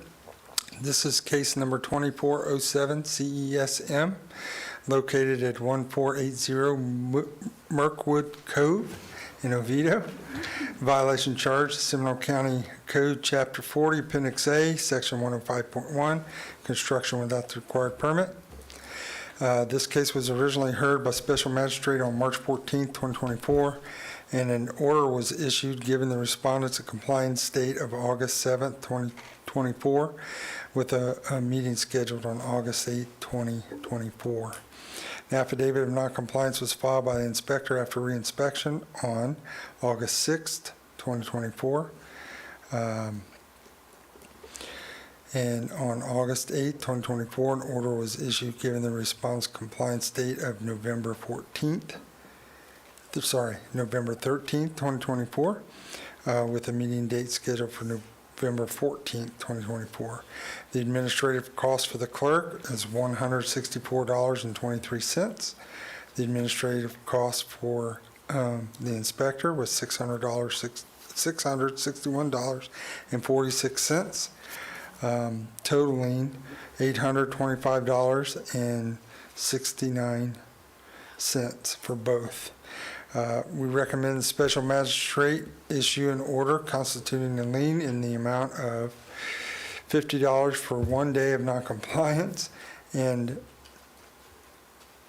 compliance from November 13th, 2024 through and including November 14th, 2024 at $50 per day, and a fine shall continue to accrue at $50 per day for each day the violation continues or is repeated after November 14th, 2024.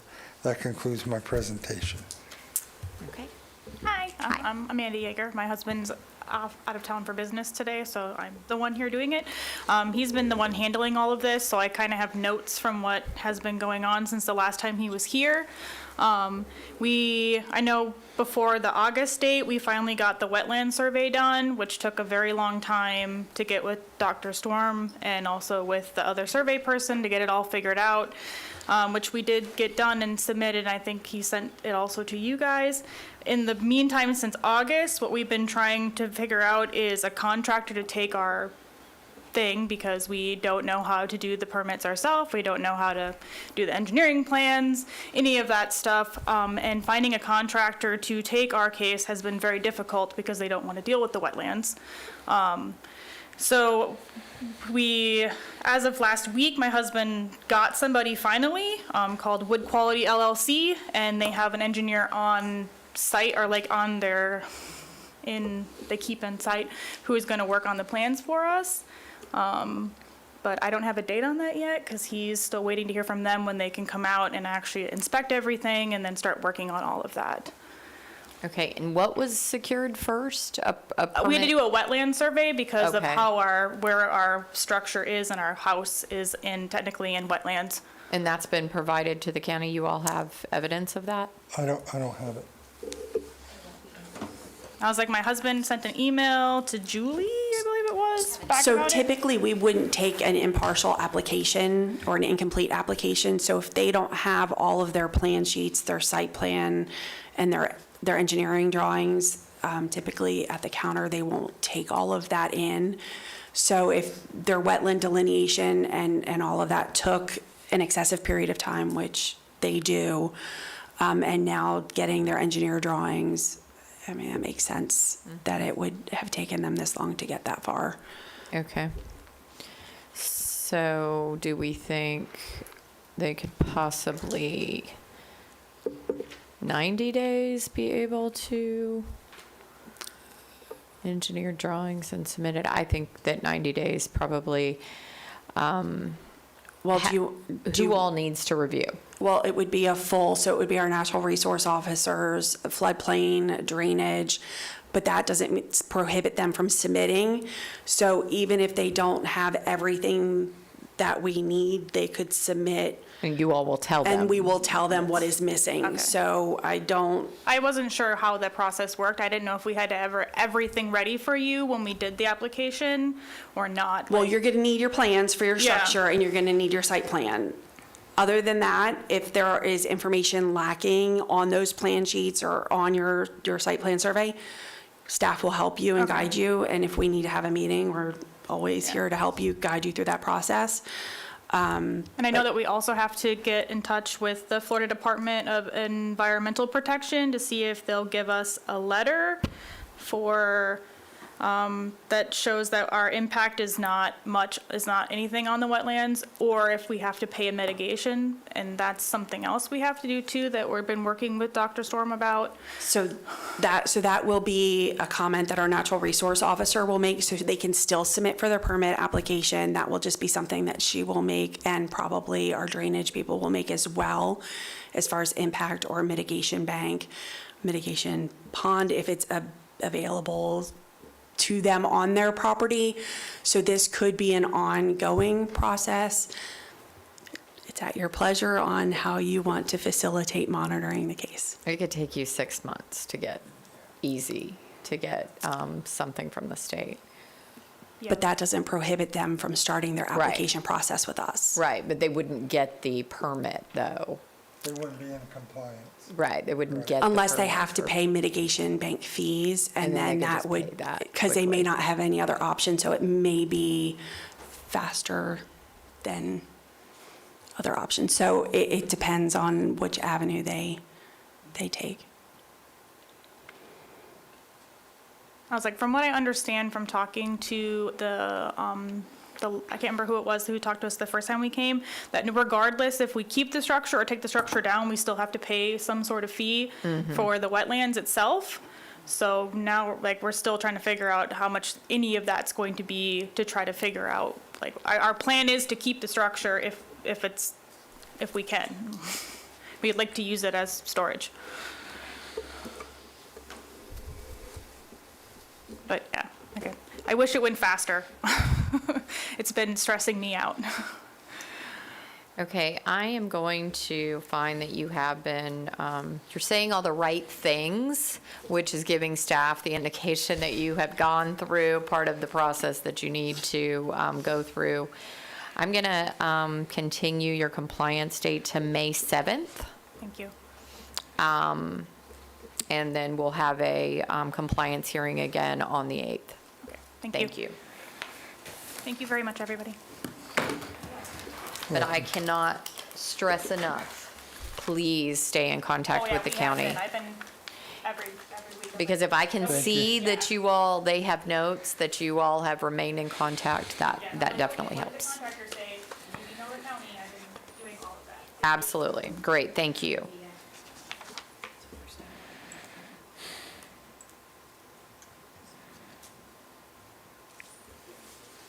(2447) CESM Armando Calero.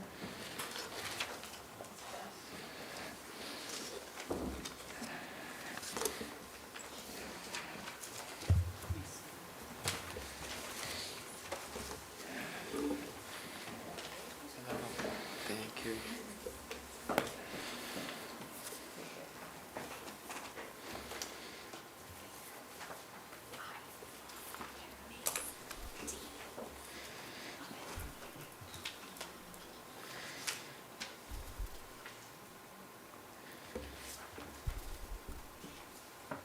Okay, can I swear you in? Do you solemnly swear or affirm the testimony you're about to give to be the truth, the whole truth, and nothing but the truth?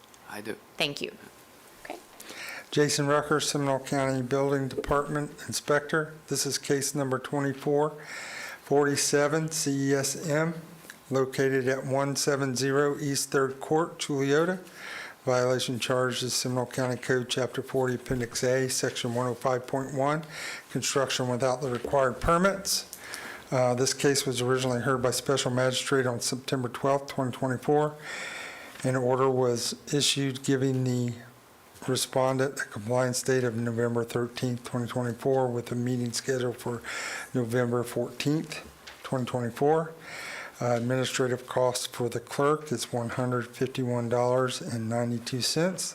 The administrative cost process for the inspector was $577.21, totaling the cost of $729.13. Recommend that special magistrate issue an order constituting a lien in the amount of $250 for 1 day of noncompliance from November 13, 2024 through and including November 14, 2024 at $250 per day, and the fine shall continue to accrue at $250 per day for each day the violation continues or is repeated after November 14th, 2024. That concludes my presentation. Yes, so so I wanted to do an update on what we have done so far.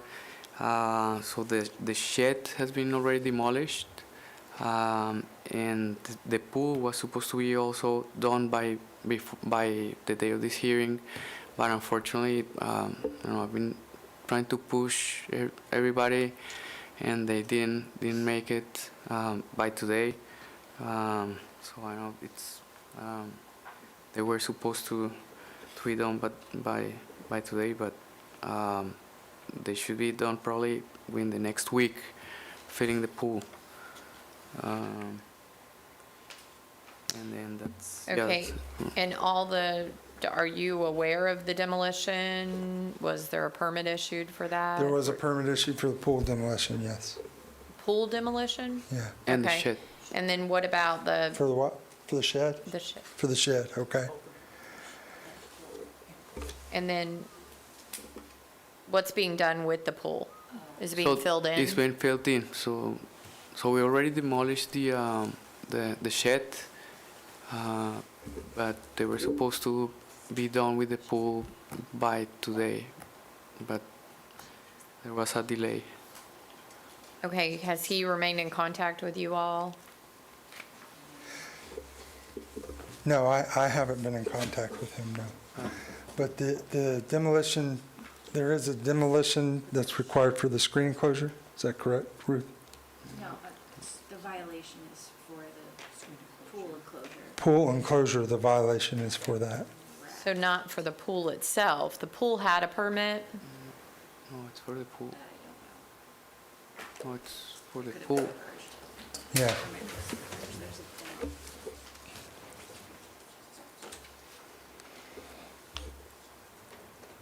And then I also have interior and exterior construction, and then multiple structures without permits. So where are we with, do we have permits on the interior and exterior? To my knowledge, they applied for one, but they do not have it issued. And have there been comments back and forth?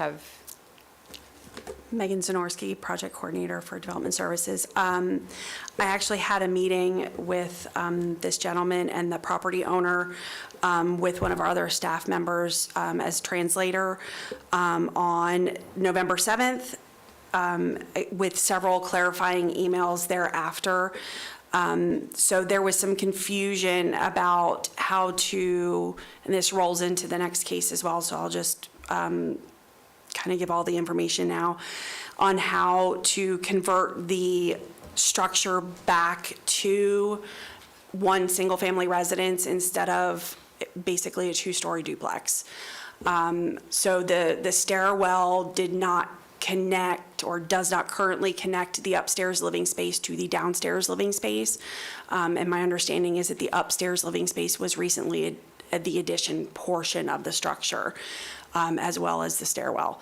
So when I met with them via Teams meeting, I explained to them that the stairwell needed to be enclosed living space. It doesn't have to be air conditioned, but it has to have walls. But it also has to connect interior to the interior living space of the downstairs to the interior living space of the upstairs.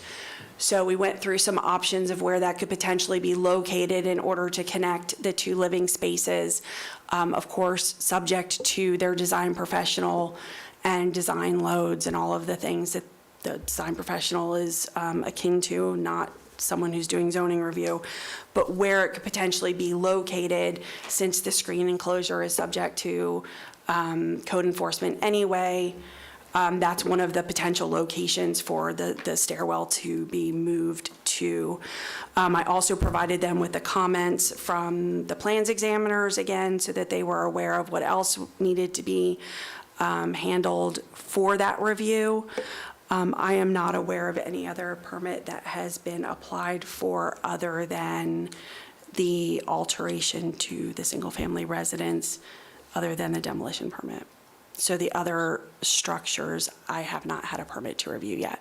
Okay, so there are other renovations that are requiring permits that you haven't applied for. And so I understand that you tried to demo one of the structures, but there are multiple structures.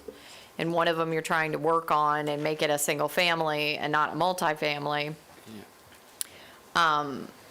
And the pool enclosure is part of this. There's no demolition of the pool enclosure? So to my understanding, there were two different cases or permits that we need to pull. They yeah. are, So- and that, the second case that we will hear, the second case is with respect to the fact that the dwelling that you have, because you have put the stairs in, you've made it a multifamily dwelling.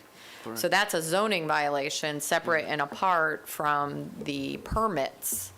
And you haven't received permits for the interior and exterior construction of the pool enclosure, multiple structures on the property. So No, that so- has to occur as well. So, to my understanding, the first permit that we received was to demo the shed, which has been done already, and to fill the pool. That was the permit that we received, and those are the two tasks that we were trying to accomplish by today. We But just the filling of the pool, you weren't even ordered to do that. yeah, it's gonna be done probably in the next No, it's week. not, it's not in my order. Now, if that's a choice, if you chose to fill in the pool, No, but- but that's what they said. That's what we're supposed he to. does need to fill in the pool? So it's not the screen enclosure, but the pool. Okay, I yeah. apologize. Yeah. Oh, okay. It is not in my order, though. That there was a pool that needed to be filled in. There was just exterior construction, including a pool enclosure, multiple structures without permits, but It wasn't part of the violation. One part of the violation. It's in the pool permit, or in the demo permit. It says Okay, issued so for a shed, you for a chose, pool, yeah. you chose to fill in the pool, but that wasn't part of the order. So the problem is you complied with some things that you wanted to get accomplished on the property, but you didn't comply with the parts of my order that you needed to comply with. Because there are other structures on the property that do not have permits. And there were interior, there was interior construction that was done also without a permit. Correct. That's the there was a second story that was that came with the property like that. So that The was stairwell. exactly. But you did interior, so, So that's the The- permit that we're applying for the second okay, so case. he can't get that permit until he gets the zoning problems So fixed. yeah. Okay. Well, I mean, the permit that he applied for was actually demo and alteration permit. That's what that's for. Right. It says demo and alteration. But And then the the second interior structure matters, are they not? They're on all together. The alteration permit is all together for the interior alterations and the stairwell. So it's an alteration to the existing single-family residence. But he can't get it until he has the zoning issue fixed, correct? No, it's all tied to one. So once the plans meet where they tie the interior together, that permit will get issued, and it'll resolve the zoning issue. So once that permit is issued, it'll also solve part of Kara's case as well. Okay. But he hasn't been able to apply for that yet No, because you all just had your meeting? No, he applied for that. He's applied for the permit. The meeting was to help facilitate because keeps responding to comments and not really responding to comments. Okay. And I wasn't sure if it was a language barrier or if he just wasn't understanding the comments. So they asked for a meeting. We had a Teams meeting, and I also had another staff member. An interpreter. So that way we could facilitate a clear understanding of what was expected and what was needed in order for this permit to get through zoning for review. And then I also gave them the plans examiner's comments as well, and explained to them that they still had building plans examiner comments that needed to be addressed as well. Because it's not just my comments, there are other outstanding comments that need to be addressed. So, do you all feel like he's been communicating with you all like you've asked, or? Well, I asked during that meeting if he had been in contact with code enforcement up to this point, and they had said no, and I reiterated to them how important and crucial it was for them to be in communication with Jason, with Julie and Ruth, and then to stay in constant contact from now on, because just because you're submitting a building permit does not mean that they're aware that you're working through that and there are other issues. And I also copied Kara, Officer Hill, on the email communication as well, so everybody was kind of in the loop on where we were after that meeting, so that they knew we had had the meeting, that he had been in communication with staff, because I didn't want it to go unnoticed that he was at least reaching out to try to get this resolved. But it took three review cycles to get us to that meeting. Okay. So I think now they have a better understanding for the house portion, what they need to do, but they still have other issues that they need to deal with. Okay, and he wasn't supposed to be in compliance until yesterday anyway. And he has done.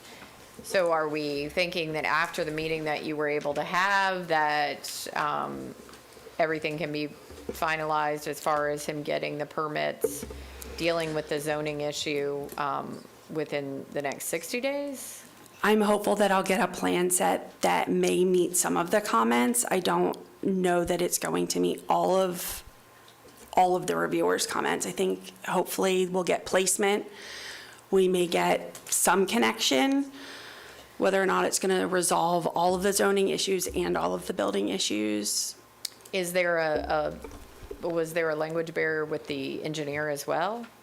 It was not the engineer, it was this gentleman and the property owner. Okay, but, you do have an engineer now? Yeah, no, that was the architect. Oh, was that the The architect? architect, yeah. Okay. Yeah. So hopefully there was clear communication because we had the interpreter. So hopefully that is resolved and now they completely understand what needs to be accomplished. Is 60 days sufficient time for them to accomplish what is in front of them? We should get a plan set and another review cycle at least. Well, I'm looking for compliance. I don't know that it's going to be in compliance within 60 days. Okay. Because one of the things I'm trying to avoid is us being on our, fourth amended order, because I don't give sufficient time, because that's extra work for you all as well. I also don't know what the other structures are. I mean, I know it says other structures. I don't know what the other structures are in the code violation.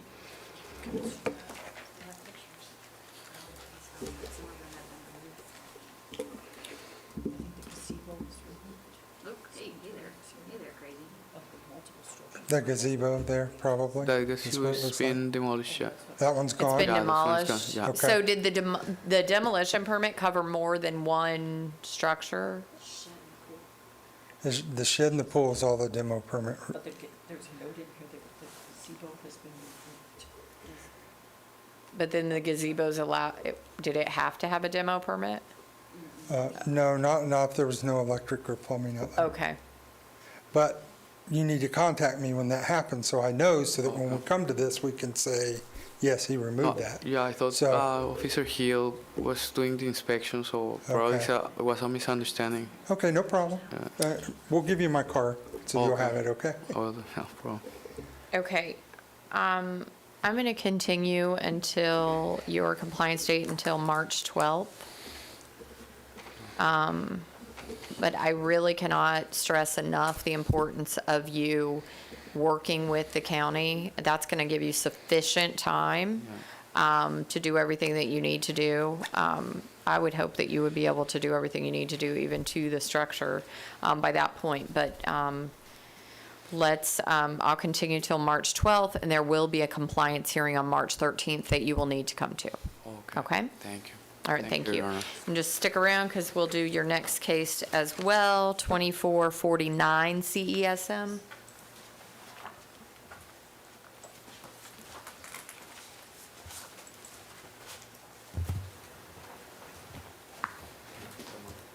Carol, were you sworn in when we swore everyone else in? Okay, for the record, we'll note that Officer Hill is sworn, and I'll remind you that you're under oath, sir.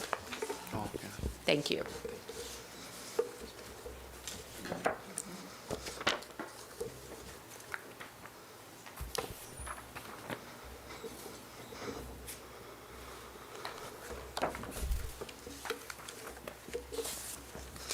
Officer Hill, Seminole County Sheriff's Office Code Enforcement East Region. This is case number 2449 CESM, Armando P. Calero, located at 170 East 3rd Court in Chuliota. Violation charge with Seminole County Land Development Code, Chapter 30, Part 11, Section 30.182, use is permitted. A multifamily dwelling is not a permitted use in an R1 zoning district.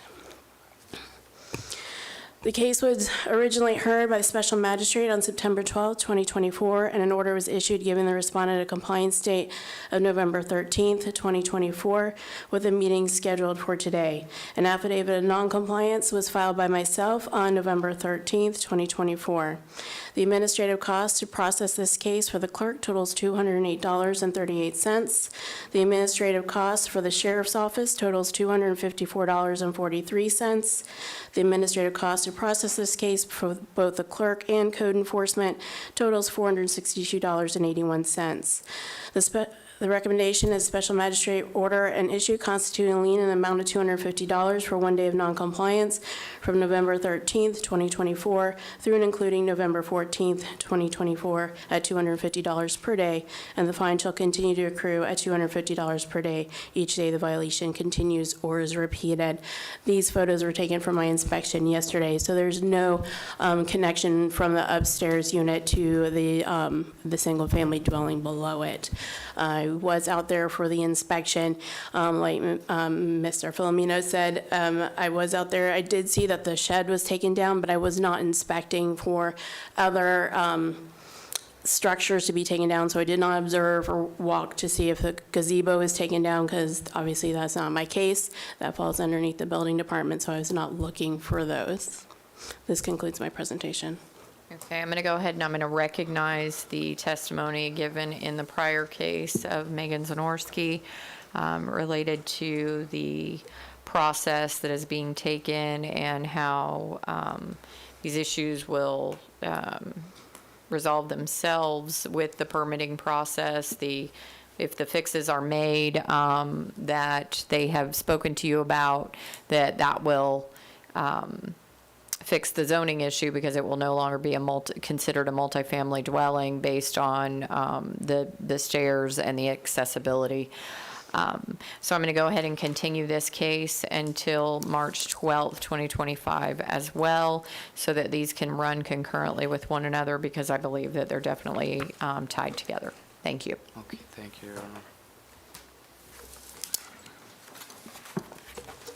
Next case, 2453 CESM, BAF Assets 3 LLC, the Prentice Hall. Oh, yeah. Hi, sir. If you raise your right hand, please. Do you solemnly swear or affirm the testimony you're about to give to be the truth, the whole truth, and nothing but the truth? Yes. And your name, please? Joshua Suda. Okay. Good afternoon, Jason Rucker, Seminole County Building Department Inspector. This is case number 2453 CSM, located at 3314 Curtis Drive in Apopka. Violation charge, Seminole County Code, Chapter 40, Appendix A, 105.1, construction without the required permit. This case was originally heard by the Special Magistrate on September 12th, 2024. An order was issued giving the respondents a compliance date of November 13th, 2024, with the meeting date of November 14th, 2024. Administrative cost for the clerk was $171.42. The administrative cost for the inspector was $566.66. with the total for both being $738.08. The recommendation is special magistrate order. Issue an order constituting a lien in the amount of $250 for 1 day of noncompliance from November 13th, 2024 through and including November 14th, 2024 at $250 per day, and a fine shall continue to accrue at $250 per day each day the violation continues or is repeated after November 14th, 2024. That concludes my presentation. Yes, ma'am. I think between my vendor and myself, my assistant manager, I think within the last 60 days, we've about worn out the team with Miss Julie, Jason, Ruth, trying to get these permits put in. At one point, working on the permit process, we were told we needed a demo permit. That was then told we did not need one. My vendor this morning submitted paperwork today for the third time where he was told he needed a different form. And so as we go back and forth on this, we want to be in compliance, we want to get this done, but for whatever reason, we keep seeming to get conflicting information as to what permit application that needs to be done, a form version from 828 versus 816, being told that the permits or the authorization forms were not legible once they were then submitted. Oh, now we need a different form. So we do want to be in compliance, would like some solid clarity on what does need to be done for a fence, and just ask for some assistance on that. Sounds like they're getting the wrong form somehow. They're all on our website, but if you want to stop before you leave over here, they'll get you to make sure that's the right form. Yeah, Since you're down here already. Yeah, my assistant manager spent about an hour and a half on the phone going through what permit was needed. That wound up being the incorrect form, and my vendor says he's been here a couple times. So, like I said, I want to get it done. My vendor wants to get this done, so it was resubmitted again this morning. As he's been going back and forth trying to communicate with the team, Miss Ruth's email was even blocked from him being able to get an email to her for clarification.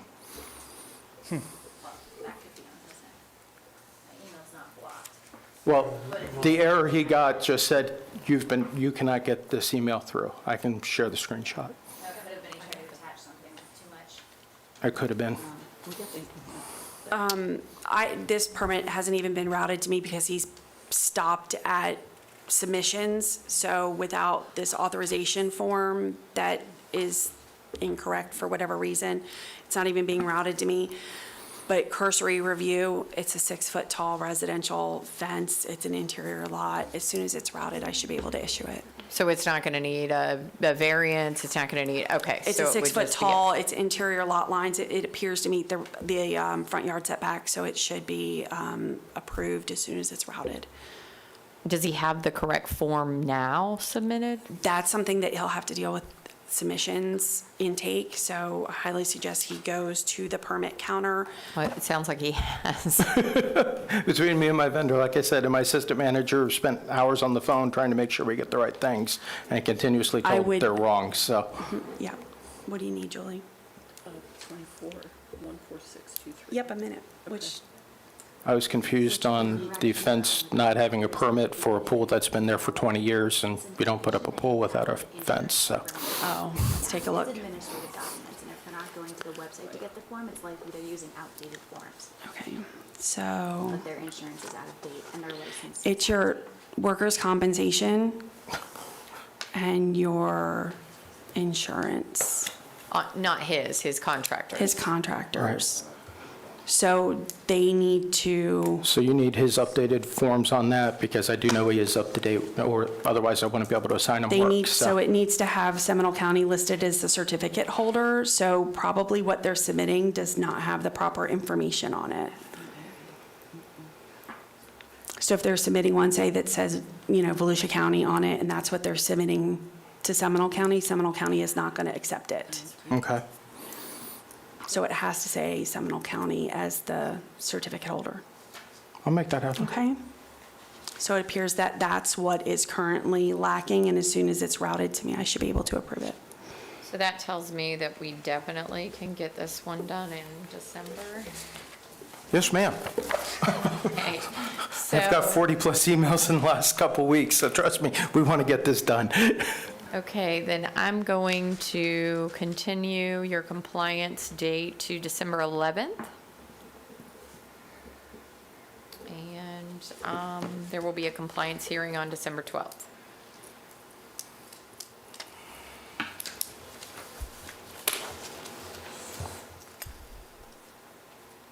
And just for clarification, that is the only thing now required is the correct certificate of insurance for the county to be listed.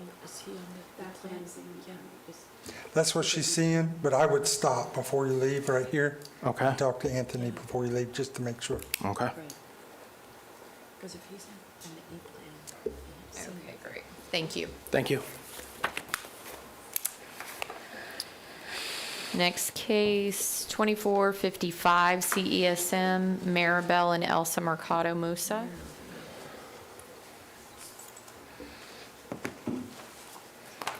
Afternoon, Your Honor. Good afternoon. Can you raise your right hand, please? Oh, sorry. Yeah. Do you solemnly swear or affirm the testimony you're about to give to be the truth, the whole truth, and nothing but the truth? Yes, ma'am. Okay. Jason Rucker, Seminole County Inspector. This is case number 2455 CSM, located at 1667 Kingston Road. Violation charge Seminole County Code, Chapter 40, Appendix A, Section 105.1, construction without the required permits. This case was originally heard by Special Magistrate on September 12, 2024, and an order was issued giving the respondents a compliance date of November 13, 2024, with a meeting date scheduled for today, November 14, 2024. Administrative costs for the clerk, total $104.19. Administrative costs for the inspector, total $450.67. That given a total for both of $554.86. We recommend Special Magistrate issue an order constituting a lien in the amount of $100 for 1 day of noncompliance from November 13, 2024 through and including November 14, 2024, and at $100 per day, and a fine shall continue to accrue at $100 per day for each day the violation continues or is repeated after November 14, 2024. That concludes my presentation. Okay. Good afternoon, Your Honor. Good afternoon. I'm going to give you a little rundown. I spoke to Mr. Rocker earlier today. So bring you back from where we were and where we are right now. We actually applied for a variance.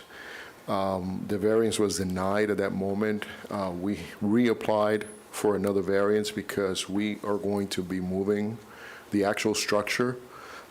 So if, I don't know if you guys can put the picture so the, Your Honor can visualize where it is. Yeah, thank you. That's perfect. So the structure is going to be moved to compliance. The only thing is that the code was actually revised in June.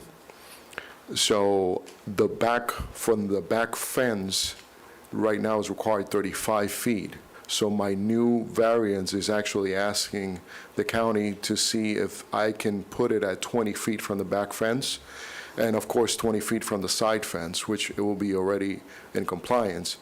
Because in that side, I have 2 septic tanks in my property. So that side, it would leave very small. If I put it at 35, would be the original, what the county wants now. It would put me very close if they have to service or they have to do anything to that septic tank. So I'm applying for this variance, which I believe is going to be seen January 27th. I think that's the date of 2025. I don't know if they notified this to Your Honor, but the application was done already. Let me see. I've been in contact with Ms. Hillary in the variance department, and let me bring the paperwork, Your Honor. This was the old one. But it was done sometime in October I think the last week of October, I believe it was done, Your Honor. And so, So what if I may interrupt, Your Honor? no, sure. So what I'm asking, please, if I can get more time after this hearing is done, so we can basically get everything, all the ducks in the road, and then basically I just move that structure, talk to Mr. Rocker, we'll do the building permit, we'll get everything set up and just move forward, Your Honor. Okay, and Megan, how long, from a variance standpoint, are we? So it's 15 days. If there's no appeals after the day of the hearing, would be the earliest that I could issue the permit. And the hearing? Is January 27th, I believe. Okay. And that's if that hearing schedule is accepted by the Board of Adjustments. So that's a tentative hearing date. Oh, It'll be that's set right. the end of December at our Okay. last hearing. Okay, but typically they're heard on the last Monday of the month? Correct. Okay. So, But he would still need to get the permit after that. And there's several things he'll have to do. He'll have to go to the health department. They'll have to come out and inspect for where the location of those septics. okay. There's other things that'll have to be done. He could start his plan review now, like submit a site plan, like get the ball rolling as far as where you're going to place it. Even though the variance isn't approved, you can submit where you're proposing to place it, and I'll make the comment that you need the variance and da-da-da-da. Like all of the things pending the variance approval. So at least you'll get through to where it needs to be on there, and at least there'll be some movement in the permit that way. But ultimately, we would be pending the variance approval. Can I say something, please? So this is a question just to get it right in my head. The metal shed permit, that one that we originally filed, is that still open? Okay, because when I submitted that, I submitted the actual plans for the company that installed the structure. I submitted all the plans to that. We wouldn't need any new plans, as far as I know. I'm not going to speak for the building division, but no, if you're not changing anything with the structure, we would not need any structural drawings. Okay. Other than if you're placing it on a new footer, you would need a footer drawing or specifications for your footer for the plans examiner. But the site plan would be what I would need to show the new proposed location. So you will need this type of... What you provided with your variance is what you would provide me into the building permit. Okay, no problem. All right, Yep. so would I have to add to that permit, or should I just reissue a new permit? or- Nope, you just want to you want to upload to that same permit. You just want to keep that one going and respond to comments. Okay. And then if your variance is approved, you'll get an approval letter with an attached site plan. It's a 2-page document.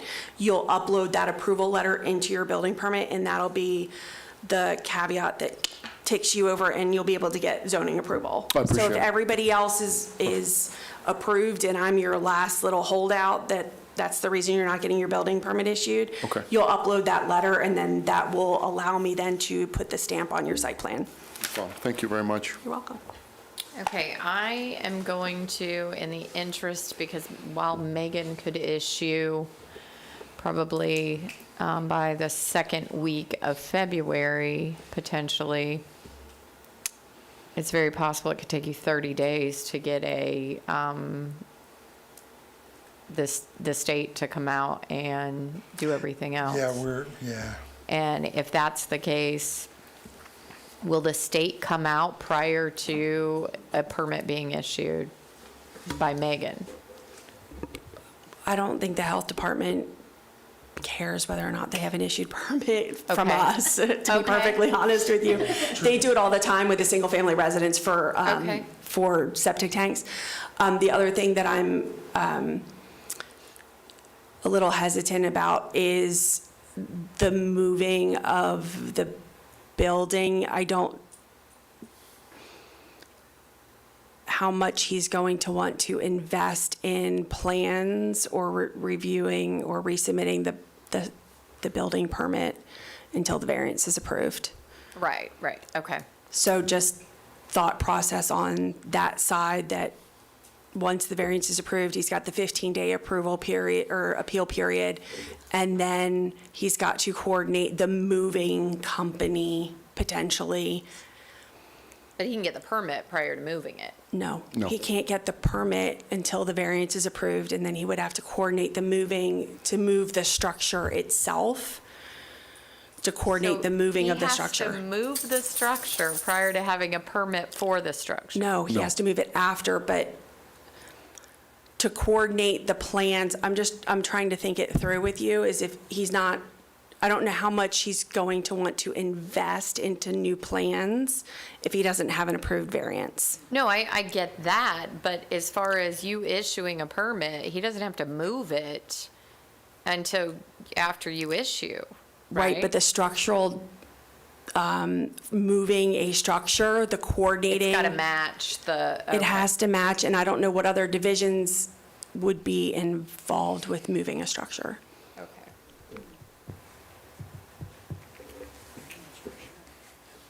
Because if I'm not mistaken, and this is my train of thought of this, you guys have to go out and inspect the footing, because there's going to be a new footing in a new structure, and then let me know if I can pour concrete, and then, but that only happens if there's a permit issued.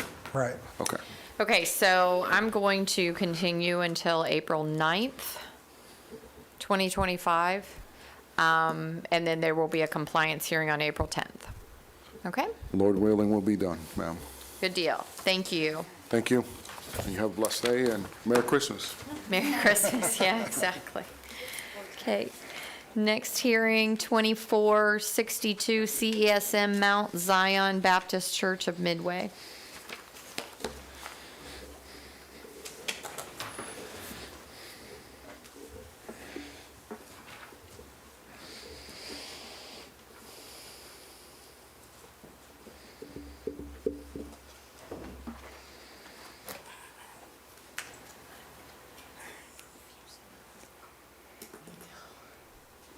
Do you solemnly swear or affirm the testimony you're about to give to be the truth, the whole truth, and nothing but the truth? Yes, ma'am. Thank you. Can you state your name, please, for the record? Pastor Jan Henry. Okay. Good afternoon, Jason Rucker, Seminole County Building Department Inspector. This is case number 2462 CESM, located at 2001 Sipes Avenue. Violation charged is Seminole County Code, Chapter 40, Appendix A, Section 105.1, construction without the required permits. This case was originally heard by Special Magistrate on September 12, 2024. An order was issued giving the respondent a compliance date of November 13, 2024, with a meeting date scheduled for today, November 14, 2024. Administrative cost to process this case for the clerk was $104.19. The administrative cost to process this case for the inspector totals $471.76. That giving a total for both $575.95. Recommendation: Special Magistrate recommend the Special Magistrate order the order constituting a lien in the amount of $50 for 1 day of noncompliance from November 13, 2024 through and including November 14, 2024 at $50 per day, and a fine shall continue to accrue at $50 per day for each day the violation continues or is repeated after November 14, 2024. That concludes my presentation. Okay, just bear with me 1 second.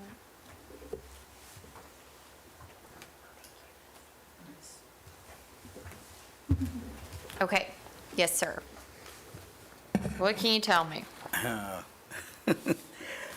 Right now, the contractor just sent me a paper to say that we probably need more time.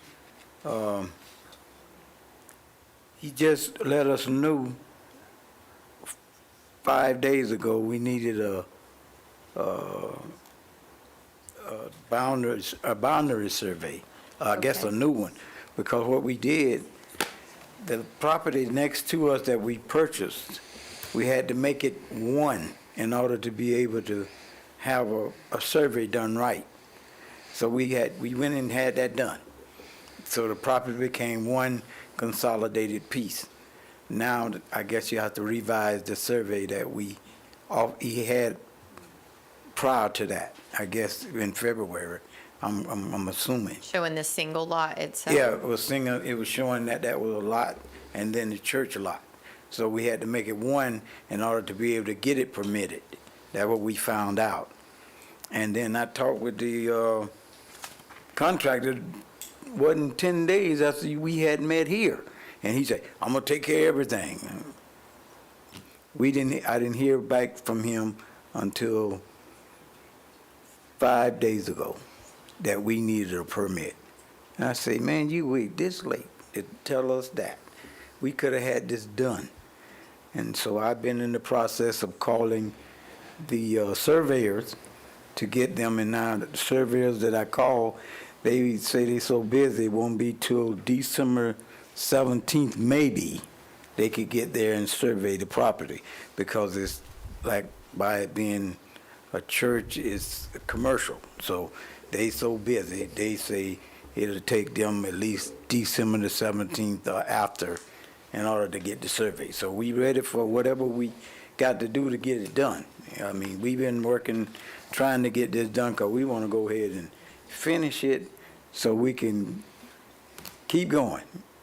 And So in this particular matter, all he's going to need is the permit, but he needs the survey to show where the structure is located, I'm assuming? Well, he's going to have a set of plans and everything for it as well. Okay. And Yeah, because it's We got- a large structure. yeah, And we had somebody to draw up. That's why this contractor has it. They drew it up and got everything in line. I think he put in for a permit before, but he didn't come back. Are you And- having any notes that say that it was submitted? It was resubmitted on the 8th of this month. Okay, so they resubmitted for a submitted it permit. originally. They did, and it got voided out, I think, because they didn't upload anything within the 7 days required. Okay. As far as their documents go. So I have been in contact with the Yeah. pastor, and he did say that it was the first contractor you had to just kind of drop the ball, Yeah. correct? Yes. And so, I mean, I have no control over that. And No, but they've I mean, worked really, with he you doesn't all. either, but yeah. They have worked with you? Yes. Okay. And so you have the plans already drawn? Yeah, You're just waiting on the survey? Yes. That Yes, ma'am. is needed. So if they could get it done mid-December, do you see any reason why they couldn't get their permit issued in January? By the meeting in January? The January 8th meeting, or January 9th meeting, so compliance by the January 8th. Go ahead.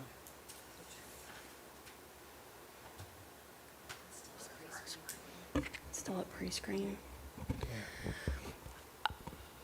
I'm going to highly suggest that whatever site plan they currently have or survey they currently have, even though you're getting one redone, if you have plans already done for the structure, that you submit what you have and let zoning take a look at the structure. And even though we're probably going to make comments about your site plan or your survey because it's not current, because you've done a lot combination, let staff take a look so that we can get you comments while you're waiting for that survey to take place, so that if something needs to be added onto the survey or we need additional information, you have time to get that added in while the survey is being done, instead of it being completed and it needs to be revised. Okay. I mean, that's what we want to do. Whatever we got to do, I'm willing to do. Yeah, if you already have the building plans, I think that's probably a good place for us to start. That way the plans examiners can get their reviews going, and at least the zoning staff, whether it's a planner or if it's me that it gets routed to, we can at least get you going in the right direction and get you some comments and some feedback back to get you started on what may or may not need to happen. Okay. Okay? That's fine. Okay. Getting back to your question, I would say that actually February would probably be better instead of having to come back and then them ask for another extension just in case they weren't. Well, with completed. Megan's testimony, I was pretty Yeah. much there also. So I'm going to go ahead and continue your compliance date to February 12th, Okay. 2025, and there will be a compliance hearing on February 13th, 2025. All right, ma'am. Thank you. Thank you. Okay.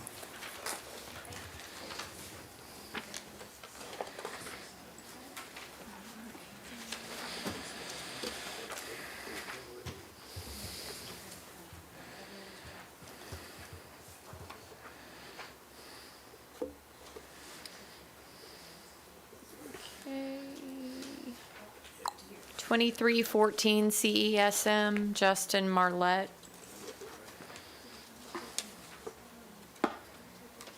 Yeah, I'm going to do it last.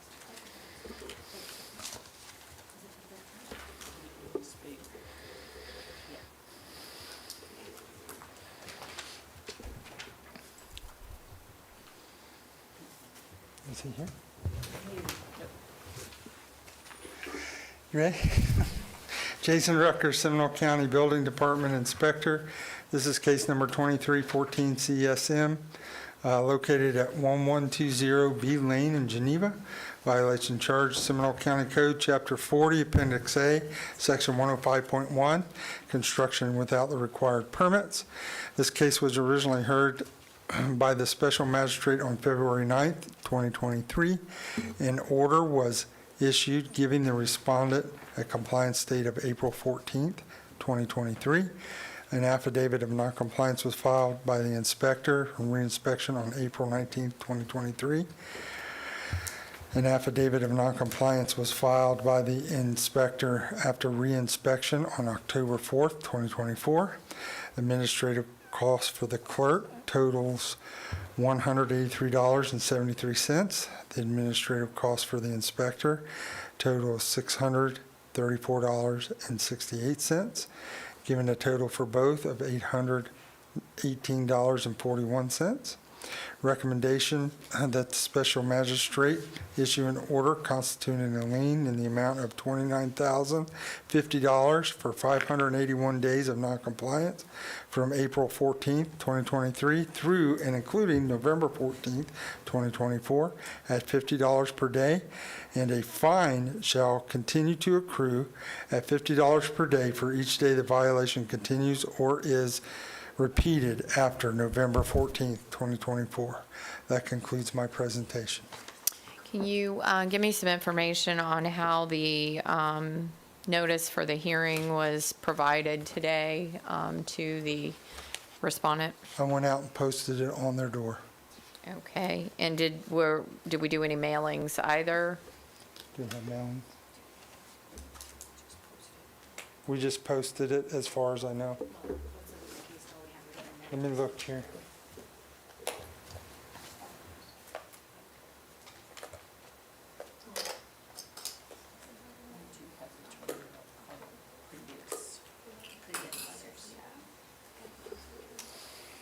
Did we send regular mail too, though?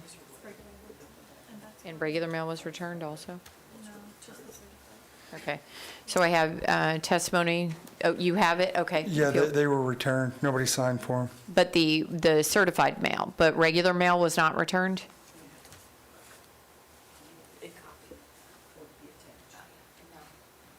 No, never came So the regular mail was received, the letter that was sent on November 14th? October 14th, I'm sorry. And then after the certified mail was returned is when you posted the property? Yes, ma'am, it's right there on the door. Okay.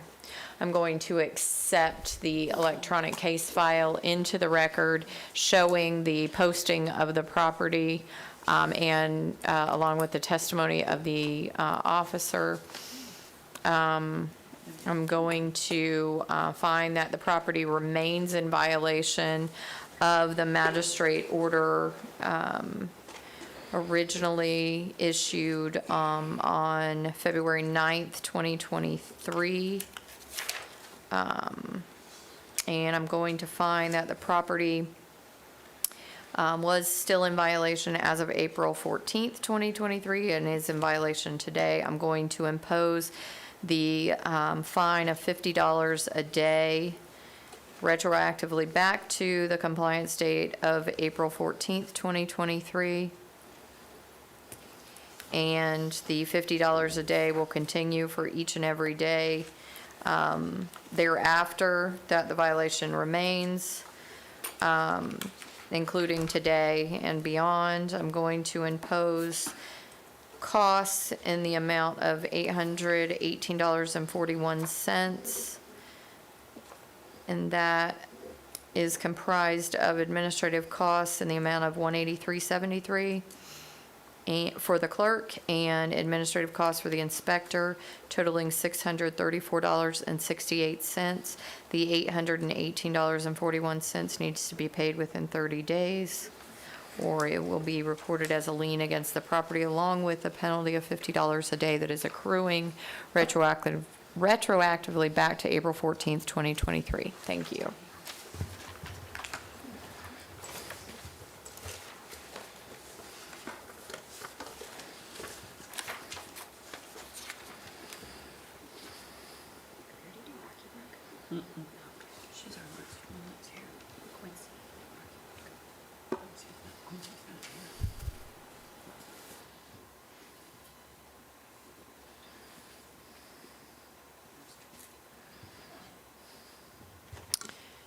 Okay, the next case is 2332 CESM, Melissa and Michael Mitchell.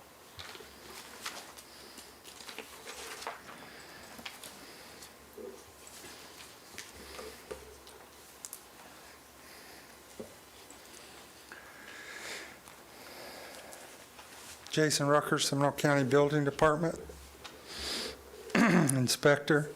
This is case number 2332 CESM, located at 2916 Quincy Court in Apopka. Violation charge, Seminole County Code, Chapter 40, Appendix A, Section 105.1, construction without the required permits. This case was originally heard by Special Magistrate on March 9, 2023. An order was issued, given the responsive compliant date of April 14, 2023. There have been several extensions. An affidavit of noncompliance was filed by the inspector after reinspection on July 20, 2023. A second was issued on August 6th for noncompliance of 2024. On August 8, 2024, an order was issued given the responsive compliance date of October 9th, 2024, with a stipulation including providing the building official access to verify renovation, not constitute the health and safety and welfare concerns. A meeting scheduled for October 10th, 2024. Code Enforcement Board was closed due to weather on November 14th, 2024. So it was continued to November 14th, 2024. The administrative cost to process this case to date for the clerk was $260.59. The administrative cost to process the case to date for the inspector was $594.51, totaling the amount of $855.10 for both. Recommend Special Magistrate issue an order constituting a lien in the amount of $24,550 for 491 days of noncompliance from July 13th, 2023 through and including November 14th, 2024 at $50 per day, and a fine shall continue to accrue at $50 per day for each day the violation continues or is repeated after November 14th, 2024. That concludes my presentation. Okay, can you give me some information on how the hearing notice was provided for today?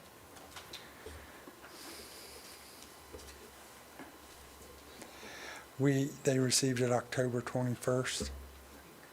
Green card came back certified. Okay, perfect. And it was a notice of hearing for today's hearing? Okay. Correct.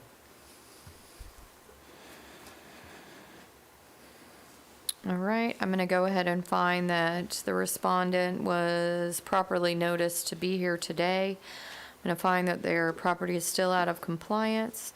And I'm going to ratify the prior order imposing a fine of $50 a day retroactively back to July 13th, 2023, and continuing each and every day thereafter, that including today, that the violation remains. I'm going to impose costs in the amount of $855.10, which includes administrative costs for the clerk of $260.59 and administrative costs of the inspector of $594.51, and those costs are to be paid within 30 days.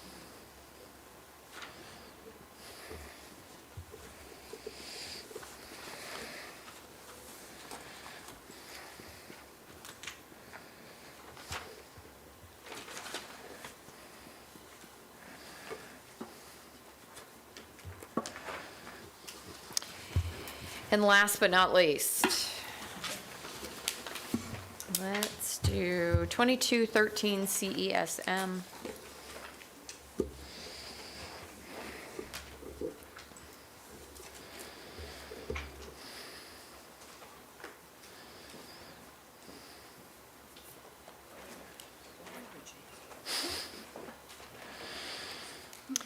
If you'll go ahead and raise your right hand, please. Do you solemnly swear or affirm the testimony you're about to give to be the truth, the whole truth, and nothing but the truth? Yes, I do. Thank you.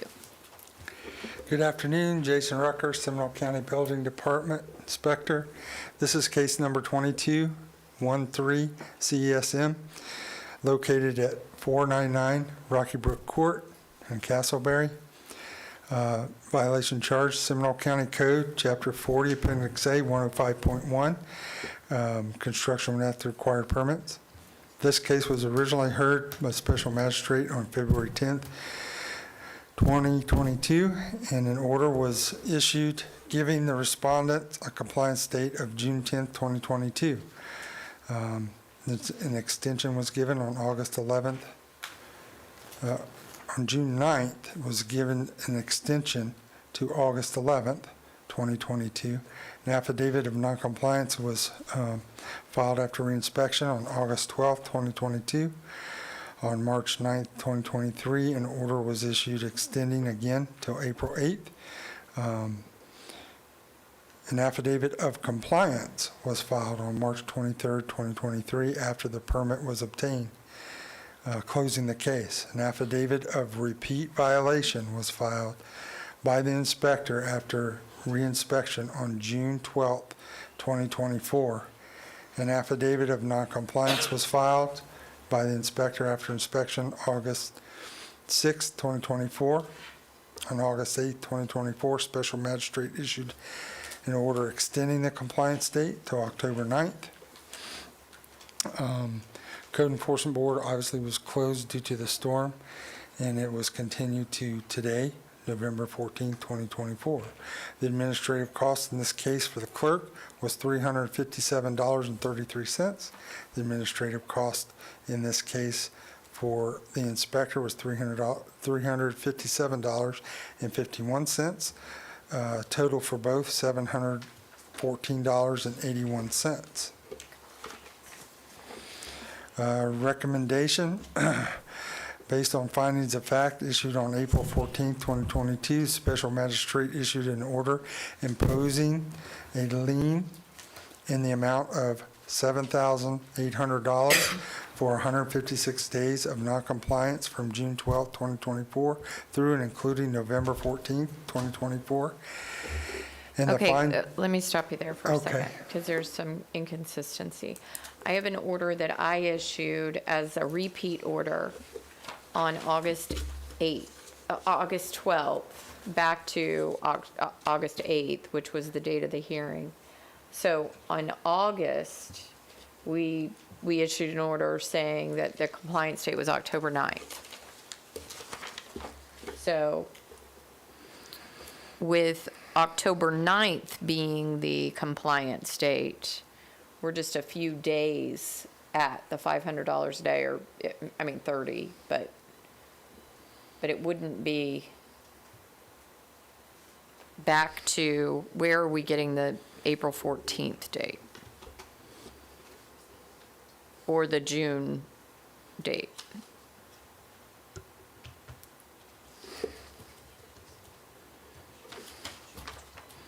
Maybe there's some confusion about because the prior violation was not for the pool, it was for something else, correct? The prior violation was, they didn't have a permit, but it was for something else. Fence. For A the fence? Yes. Okay, I'm not familiar, this was inherited, I'm sorry. okay, so then this case is strictly related to the pool, for not having the required permits for the pool. And that was a compliance date of October 9th. So talk to me a little bit about why you were not able to come into compliance. When I came here in August, I was getting in touch to get the plans, and I had asked for an extension until I submit the new plans. An extension? Yeah, for the permit. The pool already had a permit. Oh, you were extending the permit? I was extending the Okay. permit, yeah, sorry. I was extending the permit, and at that time, when I came here, I said I had requested for the extension of the permit, and then I was waiting for the response back, and when I got the response back, they said that I needed to change it to new plans because the code has changed and so on. So I went ahead and did that, and I paid the engineer for him to update my plans. And he's been working on my plans since then. Then he gave me the plans. I submitted the plans to the building department here, and corrections were sent to me for my engineer to have it done. My engineer didn't capture exactly what he needed to,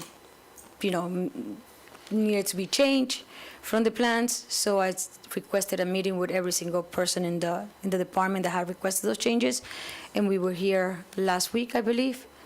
And since then, I was waiting for him to give me my new plans with all the corrections, which he was supposed to give them to me last week. He knew about this hearing, and I wanted to have it set. He did not give me these plans until yesterday afternoon, and I was practically driving myself to, well, not myself, my family was driving to the hospital because I was having surgery. So You had surgery yesterday? Yesterday. And Oh, goodness. Yeah, and I'm in pain right now. Okay. So I didn't want to request like an extension from you guys, so here I am. And I haven't submitted the paperwork because I didn't have no time, and I came straight over here. So I will tell you, I'm very familiar with her Okay. design professional. He and I have a lovely working relationship. So he is a lot of fun to work with, but he is, he takes his time. Okay. So this is not uncommon for his plan sets to not have all of the required information and for him to kind of drag his heels.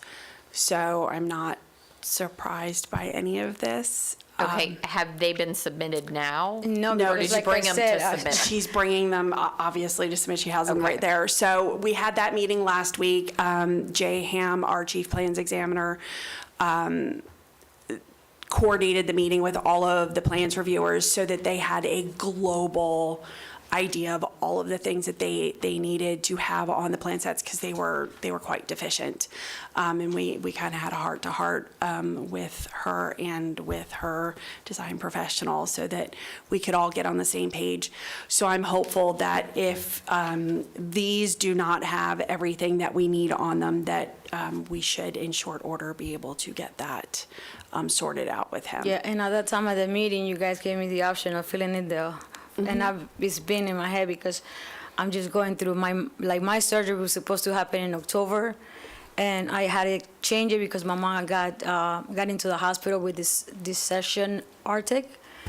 And so she was admitted at that time that I was having my surgery. So I had to postpone my surgery because my mom was in the hospital. And I didn't want to change my surgery again. So now it's like, when you guys mentioned about it, I just wanted to get this headache out of my head because it's hard to deal with this guy because he keeps on and then he goes set up the meeting. I'll give you your plans on time, and he never did until yesterday. I called him while I was driving to the hospital. I cannot wait for you. I've been waiting for you. I need to be in the hospital by 11:30. And he goes I'm a block away from your house, and literally he just gave them to me. So. Okay. I need to submit them, have them, because I came straight to. Well, you can submit those, and if you would like to talk to Jim Potter again about potentially filling that in and what that would look like for you, if you don't want to pursue the permit, please go upstairs to the second floor and ask to talk to Jim. Yeah, it's big in my head. If the permit goes through and everything, I'll go with because I already have the people that are going to do the pool. But if it doesn't, I'm just gonna call it and just have it fill because I just can't keep on dealing with this. So then are we thinking that this can be completed in January or? Oh, Okay. yes, the corrections are here, supposedly. Hopefully everything's there. That's what I'm hearing, that if this plan set doesn't work for her, that she's going to move towards filling in the hole is what I'm hearing. Okay. Yes. Okay. Then I'm going to amend your compliance date to January 8th. And then there will be a compliance hearing the following day on January 9th. Okay? Thank you. Thank you.